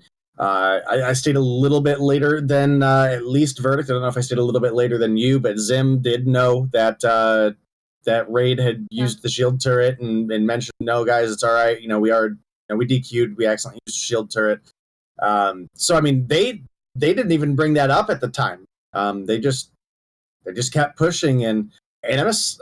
I mean, honestly, I think we slept on Animus a little bit because, again, the last couple weeks of performances, I don't want to say they've been bad, but they've been sloppy, and sloppy is something you can't afford to be against a team like Kings. But Animus came today and just absolutely tore things up. So I'm excited there. I'm glad we had a great series. And now we're getting ready to jump into another one. We've got exclusive up against Pegasus. And Pegasus have definitely had their struggles, but I think up against a team like Exclusive, a team that is strong but not the peak of the iceberg, yeah, I feel like there's a couple players on this team that can really come through. And even though they're probably going to get their cheeks clapped here, yeah, I think there's a couple players that can make a name for themselves. Well, we need to take a short break. We gotta hear a word from our sponsor, Code Mobile, and we're gonna be back to see the game.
He's got to go ham now. 14 kills on board, 10 seconds down. They've been locking it down as well. Here comes the operators as well. And pure dominance on the reset so far for Animus. They're trying to recoup all of that deficit, and they're doing a pretty damn good job so far. All right, well. A little stretched out and too far to be obtainable. Riz now hopping the hill. He's got Welcome back for our third and, well, it's EU. Last matchup of tonight. Right, it's a short day in EU, you know, they keep in mind that I have work tomorrow, so they don't want to keep me up, you know, too late. But yeah, unfortunately, one of the teams actually panicked forfeit earlier, so we're gonna have the last matchup that's exclusive versus Pegasus, and I'm actually excited. We also had another forfeit, right? Enigma forfeit, and we had also the DQ. It's another normal day in EU, you know. I'm sorry, but yeah, you're the matchup of tonight. So, Verdict, what are your predictions? Because I did heard some of Day's predictions earlier, so I wanna hear it yours too. I'm sorry. My predictions are we're actually gonna get a third and final series tonight, and it isn't going to be a close one. I don't think there's a chance in hell that we see this one going past to game 2, bar a DQ, which I can't predict anymore. Okay, I can't predict it anymore. So yeah, who knows? We don't know what teams are going to follow the rules and which ones don't. True, that's true. It's EU. I mean, we just had a team that promised they weren't going to drop a series map this season, DQ themselves with a not even a tactical skin, with a shield turret of all things. It's our first shield. Oh my! I've never seen a shield turret DQ before. Yeah. Never. Yeah, it's our first one. Well, it happens in EU. We are terrible, guys. We are terrible. That would only happen. Yes, it's exclusive for EU, like the amount of DQs we have. Wow. I'm sorry. Wow, that was pretty good. I liked it. Thank you. The cringe factor is just perfect. Yes. Okay, now that we bashed a little bit EU and everyone who DQ'd this season, hopefully you guys will not DQ as much from now on, right? It's the last day of the season. Let the DQs behind, you know, as we are moving on to the... Oh, there's still playoffs to DQ in. Are you kidding me? Yeah, but like I'm telling them, last day of the season they let all the DQs behind, and we start the playoffs with like a new fresh start, you know, without any DQs, anything, you know, so something like that. Okay, so do you want to add something to the predictions? No, I pretty much am certain I gave my prediction already. Okay, well, I'm gonna go over the maps, right? We're gonna start with a Hardpoint on Summit, followed by an SND on Meltdown, and if we're gonna get the third game, but I feel like it will not be a third game, it's gonna be a Control on the one and only Raid. So, yeah. I just ended Rehan, bro. I'm sorry he hadn't even retaliated. He started it off like, hey, if Caster started the comp team, I feel like Day would be a better player than Verdict. I did see that. I was like, hey, I think you're onto something, bro. I think you're absolutely right. And he's like, you're not supposed to agree with that. You're supposed to start an argument. And I was like, why would I argue with something that's so rational? You know, it sounded, you know, right. And then I, you know, capped it off with, but hey, you know what? You could also be a commentator with that kind of analysis, right? And he's like, hey, I am a man of many talents. But we know the language he uses. He couldn't handle that. He'd get canceled within the first week. But the fact that he forgot me. I mean, hey, the fact that he didn't see that one coming, Rehan, I might have used it 20 times, but bro, you've got to take those sunglasses off. How could you not see it? Even you didn't realize that was going to be it, man. Come on. I'm disappointed in Rehan. Much love, Rehan. I'm rooting for you, homie. Yeah. We love you. I mean, what, next season? Something like that, yeah. They need the playoffs. Damn, bro. Day shooting strays, man. Oh my god. Let's go ahead and get this show on the roll. We gotta start it. Day's on fire today. I cannot have this.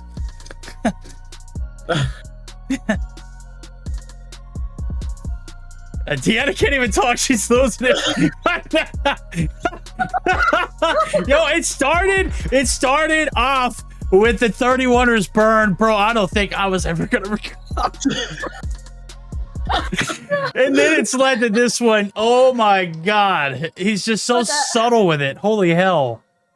I thought when you said we're gonna start the day off or something, I was like, oh, they're gonna put ready. They switched everything. I muted myself. No. We would never. We never boot Listen, you out without your consent. I hope like the 31ers and Kings and Rihan all know I'm totally joking, right? I certainly hope that's the case. Yeah, sometimes you just need a good laugh, and I needed a good laugh today, chat. And unfortunately, that came at the 31ers and Kings expense. Damn. Oh man. Good.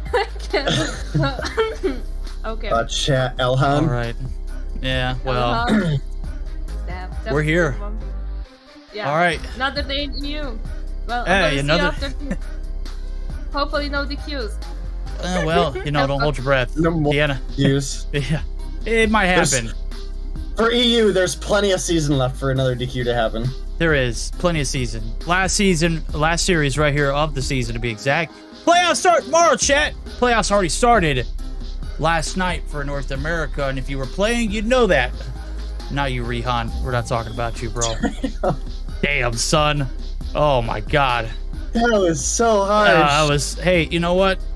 I hated this. I rooted for them, bro. Whenever they were mentioned not even being a top 6 team, I was the first one there to defend them, right? I was, I was too. I was like, listen, that team worked really, really hard. And then I also shot them in the foot for just giving up. No, they didn't give up, bro. They'd have a fighting chance. What do you mean, giving up? Neither did Icemont or, I'm drawing a blank right now. The 49ers? The 31ers. Thank you. All right. This is not the burn crew, right? We got to keep it professional here. Right now. Gotta try. Yeah, we got to try. We got to keep it composed for a moment here as we see Explosive getting a little bit of our head start there in the P1. Already racked up 18 points. 30 seconds left to go. Still plenty of time to scrap works. Creed not trying to give up any kind of map control. Glacier. He's tucked away nicely as we see the double chow comes through. Creed gonna get taken down, but the hill going to be compromised. So it is still going to be exclusively in the driver's seat. All right, well, exclusive. Definitely got to be the favorites to come through and win this matchup.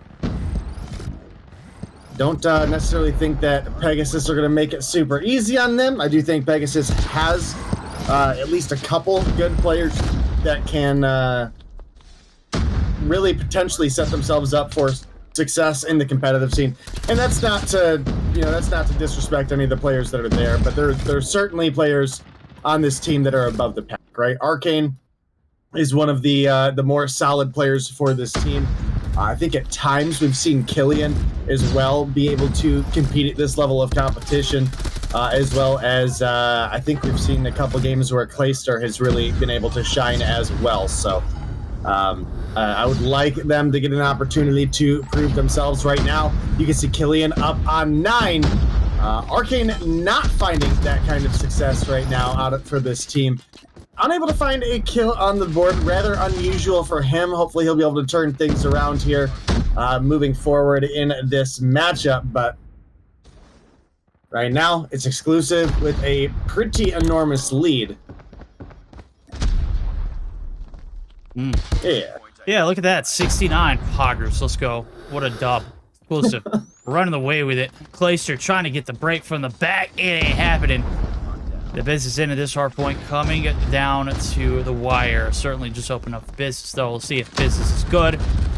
Even yellow, that is going to be Pegasus. They are fighting up the creek. Let's see what kill you can do. He's got a claw. He's going to get some ricochet shots. They got the spawns in day. Uh-oh.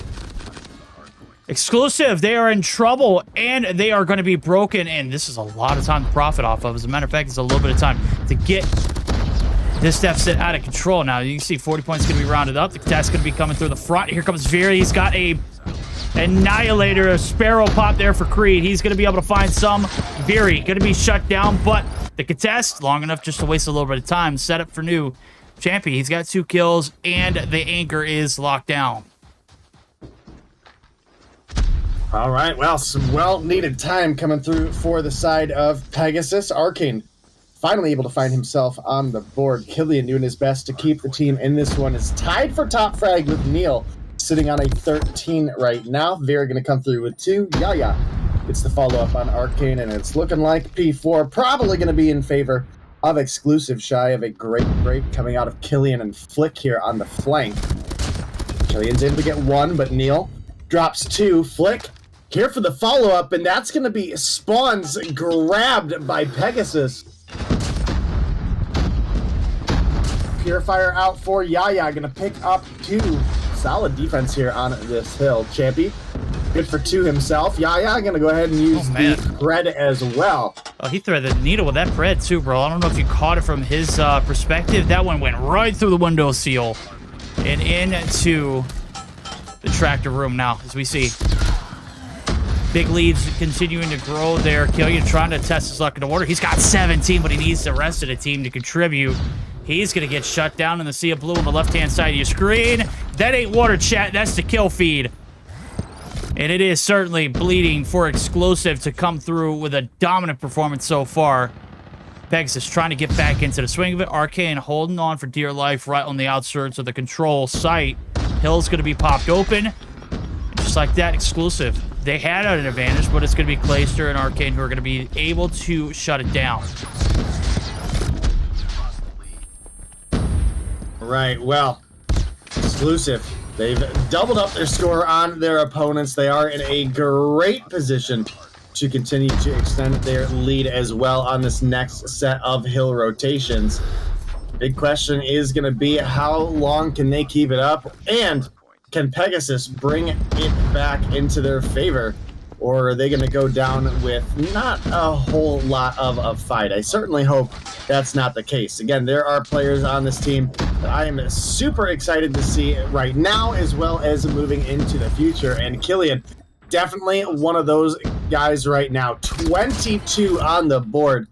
Not looking like he is struggling at all against some of the, what I would consider to be tougher competition at this level of opponents in Exclusive, right? Is that a fair statement? That's a fair statement. I think this is a well-vetted team. As a matter of fact, everybody has been there, done that, except for Champy. He's obviously fresh-faced in 18. So he's going to be able to test his luck for a champs run this season. It'd be his first, so right now he's not really putting up his best foot forward, but he's starting to turn the jets on here later on, so we'll give him a little bit of screen time. He's got some hill time to go along with it, plenty of hill time to be exact, and there goes the War Machine. Oh, it's a trophy that's going to save the day, but post-mortem kills come through. Champy continuing to rock that one as well. He's got 13 on board, so take a look at the stats and what we got going on there. Hill time going to be shared between Champy and Yaya. Kills, though, clearly in the hands of Neil. He woke up in a very vengeful spirit here. All right, well, things continuing to roll in favor of Exclusive right now, and I think that's pretty much the expected outcome, at least in this instance. But does look like Very going to come through with a nice little 2-piece, and we are first on the hill, obviously, for the side of Exclusive. Looking to close things out quickly against their opponents, trying to give us a little bit of a short day. But Pegasus have not been the easiest team, for sure. They've definitely put up a fight. They've made their breaks, but we need to see more of the team performing. Killian coming through top frag right now. I was hyping up how Arcane has been the most consistent player on this team. Yeah, only getting crapped on right now. Yeah, so got to see a little bit more out of the rest of the guys on the team, and maybe we'll see some more success out of them in the future. But right now, it looks like Exclusive just has their number. Yeah, they do indeed. They are going to lose out on P3. That's going to lead us to a P4 we're good in. Let's go ahead and dive in. Exclusive. You got enough chance and opportunity to shut us out. Let's see how this gone sound. For a sec, stay for a sec. I'm gonna wait. One stop. Hide L if you want. One more top. P2 bottom. One guy top, two guys top. They spawn way out. Yeah, I'll get snow. One top, two tops. Snowy one shot. He's on the rock. I'm flashing. I spawned out. Assist front side. I'll get snowy. Just now. Jury one shot. But I'm gonna push He's laying down. He's laying down. Well, one coming deep. Container, one shot, dead. One more fork, bro. Arrow is ass, man. Fork. Yeah, top. Container. No, two push me. I got pinched. Two guys side. I'll get inside. mid steps. I'm flashing now. Mid steps. He's forklift. One fork. Yeah, get that time, yo. Watching. See them. I'm fighting. One top. See them, dead. All right, there we go. Only a small amount of change to close this one out. Not enough change there for Pegasus to turn this one around. They've got the hill for the time being. They got a few operators to work with. Killian gonna be a last-ditch effort. He gets purified just like that. Game is done. 250 to 130. It was close day, but it was not close at all. Com checks listed in, boys, is a dub. Gotta say, anytime I get the chance to jump in with exclusive, get a chance to chime in with a guy like Neil, man, I'm always going to be smiling a little bit harder throughout the rest of my day. So good vibes, good comms, good checks, a good game. GG's, well played. All right, well, solid game coming through from exclusive there. Neil, an absolute demon.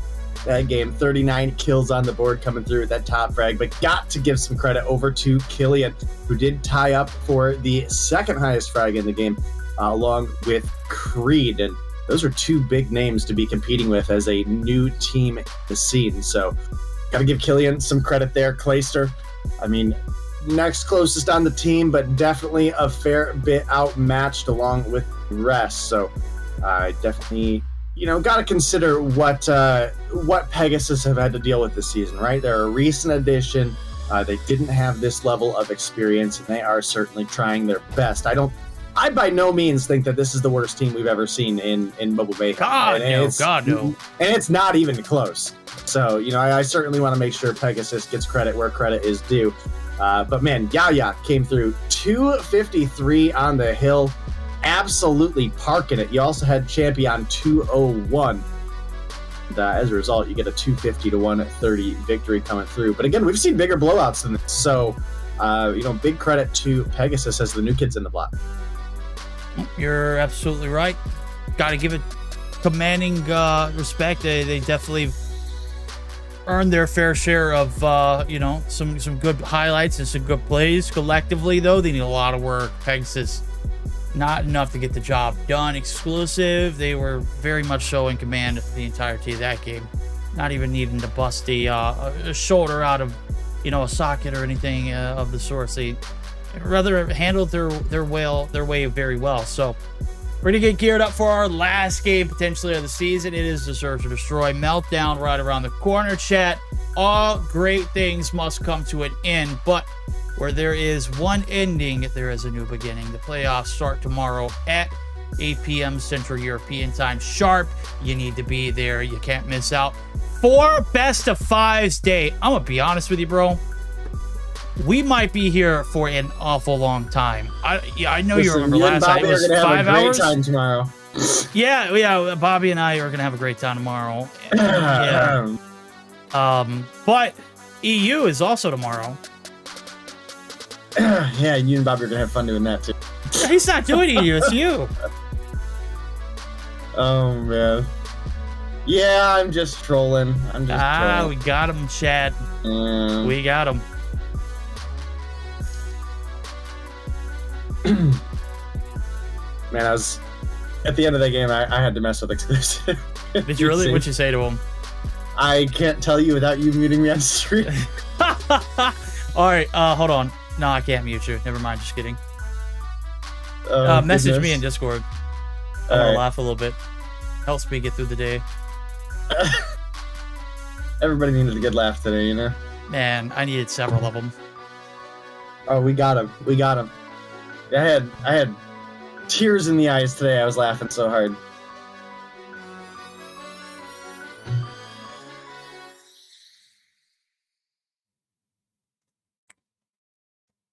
There we go. Last game of the season, chat. Asterisk. We'll come back and revisit that. Thought, see if Exclusive can handle their on here in the meltdown. As a matter of fact, I do recall they played this one pretty well against a team like Cannabis a few days ago. Are you right? It sounds vaguely familiar. Vague was in chat, but I think he was messaging Rehan. I think he's he's got to be trolling him, right? Like, hey, can you come sub for us? Nah, I'm just kidding. We don't need you. Nah, I don't think Vague would do that. Would he? Would he, chat? Talk to me. What do you guys know?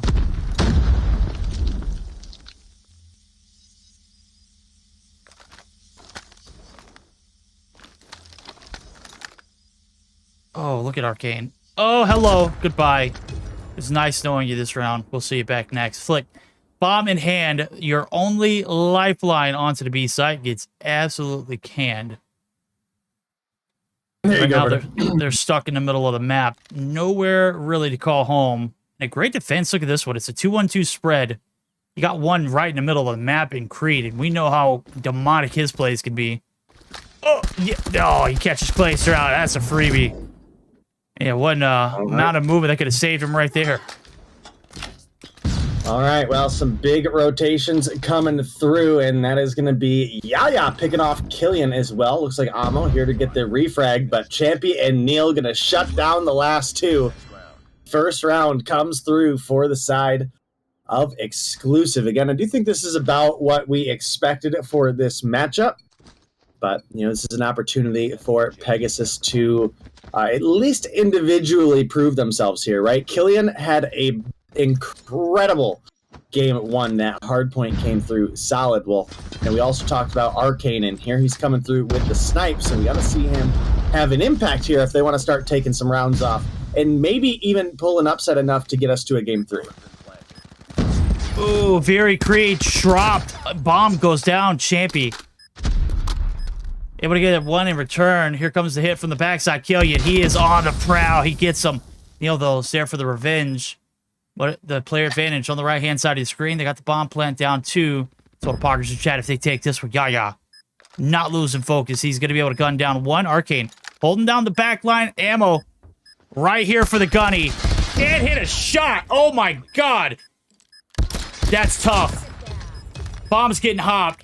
Arcane nowhere in sight. You got to protect that one, homie. You did good justice by shutting down Yaya, but you did not defend the objective, and that is going to be another L. Back-to-back rounds going in favor of Exclusive.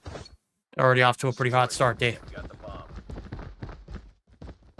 All right, well, is Exclusive coming through? A fair bit of an advantage. You've got Champy pushing on up towards the B site. Going to try to counteract the aggressive push coming out of Pegasus on this side, and it is going to be varied. Opening with First Blood HDR in hand. Going to take down Clayster there. Hopefully you can see the scope on the HDRs today, Verdict. I know you were having an issue with that the other day. Champy, big refrag for the team. Make it 2. Actually 1, as Neil's going to snag that one from him. But they have bombed down, and I'm pretty sure it's confirmed. And all they've got left to deal with is Arcane, who's only got 1 kill on the board. Okay. Arcane, you said he's the most consistent. Let's see what consistent he could be here. There we go. Free one right there in the middle of the archway. Champy just holding hold of this entry onto the B site. Arcane trying to get a secondary. He's going to get pinched here. Oh my God, squeeze some cheeks. He's going to get popped like a pimple. 3-0 lead. Indeed. Exclusive. They brought their A game today, and they are not taking it lightly here with the boys from Pegasus. They are trying to keep it PG, though, I got to say. I command the respect. All right, well, next round underway. 3-0 lead. Oh, Fury. Oh, my. Goodness. Did catch that one from the receiving end, but I caught it nonetheless. Oh, dude, I was so ready. Listen, I hyped up Arcane. I was so ready for him to pop off and have some of those good performances that we've seen in the past. And unfortunately, that just has not been the case yet, so don't know really what to say about that. But Killian going to come through with a kill onto Creed. All right, pushing on up on the bomb site. Certainly, this is a round going in favor of Pegasus. Certainly, you guys don't let scrubs like Viri or Yaya clutch up versus you. Oh, yeah, certainly. That's not what we're going to see here, right? If 4 kills to his name, Yaya still alive and kicking it. Killian. He's getting the hop up top. He's going to get dropped. Almost turns on him. Yaya gets the deed done, but yeah, there's still plenty more work ahead of him. He's got 3 more to go as his compadre Viri gets dropped immediately upon entry onto the site. Ammo there in the corner, tucked away. Nice and neat like. Never suspected a thing. First round going in favor. Boys over at Pegasus, and surely we've got ourselves a game. All right, well, 3-1 advantage in favor of Exclusive, but Pegasus have found a way to answer back, and I like the adaptation here. They've gone B 3 times in a row. Why not go for the A push here? And, well, they make it in. They even get a pick off the bat, so it's now going to be a 5-4 advantage in favor of Pegasus, as well as the clock is going to be in their favor as well. But Champy, good positioning there, able to come through with 1. Going to bring things back a little bit closer. Yo, when did Creed pick up the sniper, bro? Put that thing down, bro. All right. Yo, I have nothing but great things to say about Creed when he is not sniping. Viri doesn't have anything nice to say about that one. He wanted his clutch. Did find 1. It's not good enough for the retake there. 2 rounds in a row. Okay, Pegasus. A little bit of adversity off the rip, but they do not give up, Day. Gotta love it. The fight in this dog is still alive as long as they continue to get life chances here in the Meltdown Search and Destroy exclusive. Starting off with the first blood, Neil opening up with a headbanger. Ammo. We'll see you next round. Neil now creeping onto the A site. Let's see what he can find as he peeks on through. Killian's there. Oh my god, he stays alive. But somebody got a hit marker on him. I don't think that was Neil for sure. But nonetheless, all details aside, this one got out of hand rather quickly. 30 seconds into it. It is a 1v4 for the win here. Looks like exclusive.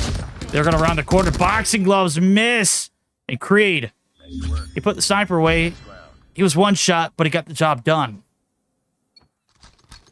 Well, I guess as long as you get the job done, that's kind of the important part, right? 4-2 lead now in favor of exclusive. We are going to be switching sides. It is going to give Pegasus an opportunity to play on the defense here. Maybe they can find a little bit more success. Clayster come through and open up with 1. Obviously, chat, that is not the real Clayster, but you know what? We respect the fanboyism, I guess. Hey, at least he's a fan of a good player, right? One that's still playing. True. Obviously, any of the players from that era are certainly iconic. He is certainly one of the ones that are still frying to this day, man. Super cracked with the 6. What? He's all right? Clayster's a legend, bro. Can't let that He's all right. Can't let that one slide. He's on an alright team. And if he manages to put Legion in the playoffs, I don't care what anybody says, that's GOAT material, because Legion's never made a playoff run. Ever. Because Legion... Never mind. Dog shit, yeah, we know. Never mind. Yeah, you even gotta say it. We were all thinking it. Right, yeah, well, right. hey, you can't take it easy on on a team like that. This year, they haven't been as much. But hey, this one still a priority at hand. Ammo, Arcane. Let's see what they got. Okay, Fury. What? That was a wallbang? Almo there for the trade. Yaya getting shut down, but he's also gonna get pounced on from behind. 5-2, 2 more rounds, and we can call this season done. Regular season, that is. What, no overtime, no game 3? You counting Pegasus out already? Absolutely not. Well, I am, so that's fine. Okay, good deal. That's Yeah. what I wanted to hear. Somebody had to say it.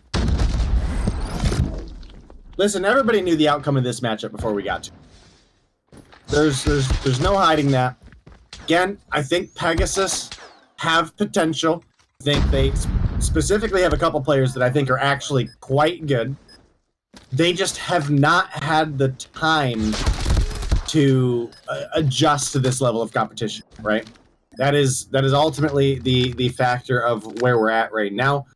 And I'm glad to see that they got this practice and Devious, even though they have no chance of getting into the playoffs, they're still here and they're still taking this opportunity to practice and grow individually and grow as a team.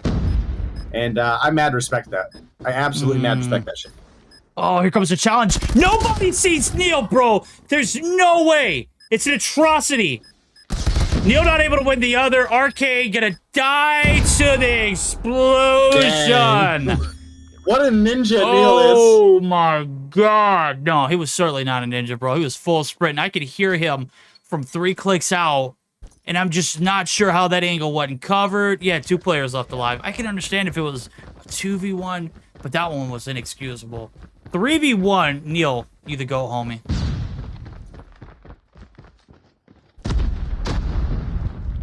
Someone get these boys some headphones, Verdict says. Some, you know, yeah. kind of gotta agree with you on that one. Dude, kind of gotta agree with you on that one. But continuing to roll on through here, it is match point. The final game of the series, or well, rather, final game of the season. But both teams playing a little bit casual here. Obviously exclusive. They're on the offense. It is their job to push into Pegasus.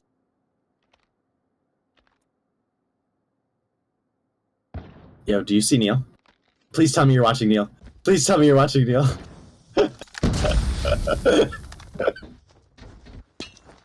Oh my goodness. Hello? Yo, my bad. I had to mute. Oh, you're good. Hold on real quick. Can you continue? Yeah, absolutely. I got you, bud.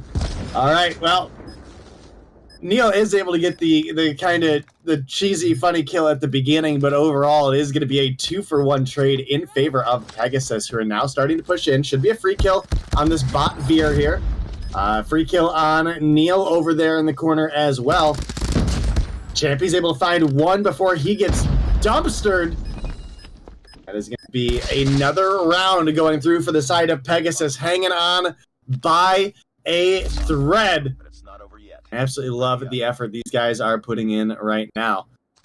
See if they keep it up. Maybe they can get us to some overtime action. Again, this is a team that does have a massive amount of potential. Killian, once again, leading the team in kills. 8 on the board, only 2 shy of Neil, who's sitting on 10 of his own. Actually, take a peek at Neil again and see if he's crawling across the map. I doubt it, but... He's not. Yeah. He's in the perch. He's playing respectful. I don't know what I saw earlier. I know I did see the kill come through. Also saw that bomb plane come through as well. Then the round just kind of got, dude, he crawled up unfolded. The entire... He crawled up the entire platform from his sniper nest to the other side, and then hard scoped someone in the back of the head. Okay. Oh, it's so funny. Explosive in this. Finish them. No, yeah, it's... Thumbs are down. There we go. 7-3 victory. We can finally close this season out, ladies and gentlemen. Playoffs starting tomorrow. We'll have to see what kind of action we've got ahead of ourselves. I don't know if we got a bracket made, but we will certainly talk about the matchups indeed. If you don't follow us on Twitter, make sure you do. Mobile Mayhem GG. they will certainly have the graphics to show everybody, to give you a visual representation. Right now, we're going to give a little bit of a post-game recap, close it out, take a look at the post-game stats. Pegasus, truly hard fought, not enough to get the job done. Left-hand side of your screen, exclusive, they take the bag, they do not poop the bed. 10 kills on board for Neil. Creepy Car, Ollie, Ninja, the 1v3 clutch 2. Mans is lethal. Champy leads the pack 8 with 2 plants. Yaya 8 with 1 as well. We'll take it back to the hostess to close us out.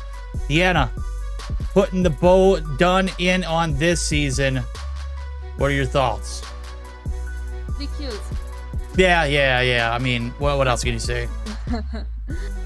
Okay, yes. Well, the hardpoint was actually good, right? We did had a strong, game on the side of exclusive as we anticipated at the beginning, right? I did not anticipate Killian playing so good on the side of Pegasus. Actually, he was the only one with 30 plus kills. He was also the second after Neil. Neil dropped 39 on the side of exclusive, and Killian dropped 32 on the side of Pegasus, and he actually performed very good on that hardpoint. He was trying to get the spawns, he was trying to do the transition, trying to break, but it was not enough because exclusive already had kinda their dominating game from the beginning, starting with the P1 towards the P2 in the second set of hills as well, so it was all about them. But again, Pegasus came here and played, they didn't forfeit even if they will not play tomorrow. So yeah, that's a big win, because we had a third game today, right? And in the S&D, again, it was good for the side of exclusive as I was expecting, right? They're gonna take a win. Obviously, we had a couple of rounds in favor of Pegasus. They clashed up 3 rounds, right? But it was not enough when you go against against players from exclusive or against a team as exclusive. It's gonna be very, very hard. So yeah, definitely it was a good game for the side of exclusive. Kind of better for Pegasus, I feel like they did better than last time when we saw them. But yeah, overall these were our games. So if we have the standings updated, can you go over them maybe? I mean, I guess I can. Can I get them somewhere? Okay. Yes, no, maybe. Admins. Okay, please. I got them. Get them for you? Yeah, Thank hold you. on. Yeah. There we go. Hold on. Let me just do you some service. I'll run through them. Kings, right there were 165, 155 for Animus. Wow, what an upset we saw tonight. 1-7 not found. Rearing it up in the top 3. 140 points to end the season out. Pretty solid season for all 3 of the top 3 teams. Exclusive 110, much better than last season. 105 for Zidium. Where did they get so many points? Oh, that's right. They got a few forfeits in their pockets in the past few days. It definitely comes in handy. Panic also finishing out in the top 6. The outskirts, we won't see any more this season, but it was a hell of a run. 31ers coming up shy, as well as Enigma and Icemont. Pegasus, GG's. Well played. Yes. For the brackets, right? So, what do you think overall of this, end of the regular season day? Like, from the last time you casted and coming into this season, did the teams or maybe players improved, or did any of the new players catch your eyes, or what do you think overall? I mean, I think I obviously mentioned a couple players on the side of Pegasus that I actually think have a fair bit of potential moving forward. So I'm hoping to see those guys come back for seasons to come. But honestly, I'm so glad that we got to watch a shitter team with a shitter coach lose today, aka King. We were supposed to roast them. Hey, we were supposed to roast them. Yo, God, you started And off. You're supposed to lead up to it, bro. No. I mean, God, bro, I can't even top that. They set the bar high with we're not dropping a single map this season. And then the last day before playoffs, they not only drop a series because they flat out lost it, but they also used a shield turret. So they get the worst of the worst. Oh, boy. That went from bad to worse right there, Dave. I'm just telling you, man. Oh god, right. I wish What's the worst that can happen? I don't get invited to cast again next season. I mean, I don't know if that's a disciplinary action. I think you must cast next season. Oh guys, oh goodness. Oh man, we're in shambles day. Oh, that's funny though. That's funny. Good times, good times. this was the best day in EU because I laughed so much. Is it because it's the end? We did. No, because we laughed. Okay. Well, we always have laughs. We always have good times, right? Yeah, but today was one of a good one though. Yeah, it was one of a good one. You guys are really funny. You guys made my evening / night, day, whatever. You know, every time when I'm here, I'm happy. So yeah, it was amazing. But we have the bracket, so can you go over them? Because I just, you know, I feel like you would do it better than. We absolutely can go over those, and we are looking at a exclusive versus Zidium quarterfinals matchup, along with a 117 not found versus Panic matchup. The winners of those matches will respectively go on to face both Kings as well as Animus, and obviously then the losers bracket will form as we start getting able to populate that as we go. Not something that we can really say at this point in time. What are you talking about? We got the script, bro. I wrote the script Bobby this does the season. script, right? No, he didn't do it for this season. Oh, yeah, lit. I remember he was on maternity leave whenever we were writing that. Oh yeah, that's right. Right, maternity leave, not paternity leave. Maternity Yeah, leave. I don't know who would say maternity leave. Good night, bro. That is such a. I mean, look, well, you know, I'm just gonna shut my pie hole. What I will say is, what matches will we see tomorrow? It'll be round 1 and round 2 of the winners. So the winner of exclusive Zidium will move on to face Kings, as they mentioned. We will see that matchup as our 3rd series. Our 4th series will be the winner of our 2nd one, which is 117 not found. And Panic, the winner of that one, as they mentioned again, will be facing off against Animus. Day 2 matchups, which will be next Tuesday, will be losers round 1 and losers round 2. And then we'll cap off the final day with the semifinals of both the winners finals, the losers finals, and the grand finals. So should be a very, very eventful playoff run. First time Mobile Mayhem has ever run a double elimination bracket for EU and North America. We have came absolutely miles and miles in distance to from when I first started. It was best of 3s off the rip in the playoffs. That one had to change. We changed that almost instantly. Now we're starting to see something progress in the double elimination style bracket, and I love it. Yeah, me too. I'm excited for it. But I have a question before we finish the broadcast. We have 6 teams here, guys. What do you think is the top 3 out of these 6 teams? I think it's easy. I think it's Kings, Animus, and 117 not found right now. That's just not from standings perspective. I think that has historically been accurate for the past 2 years now. Okay.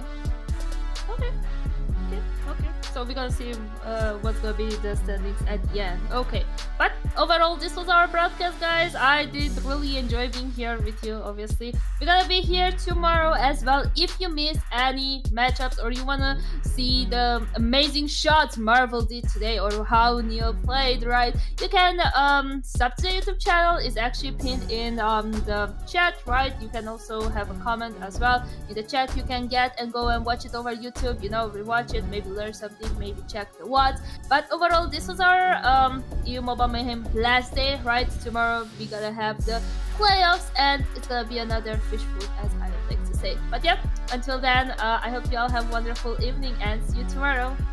Bye. Later, everybody.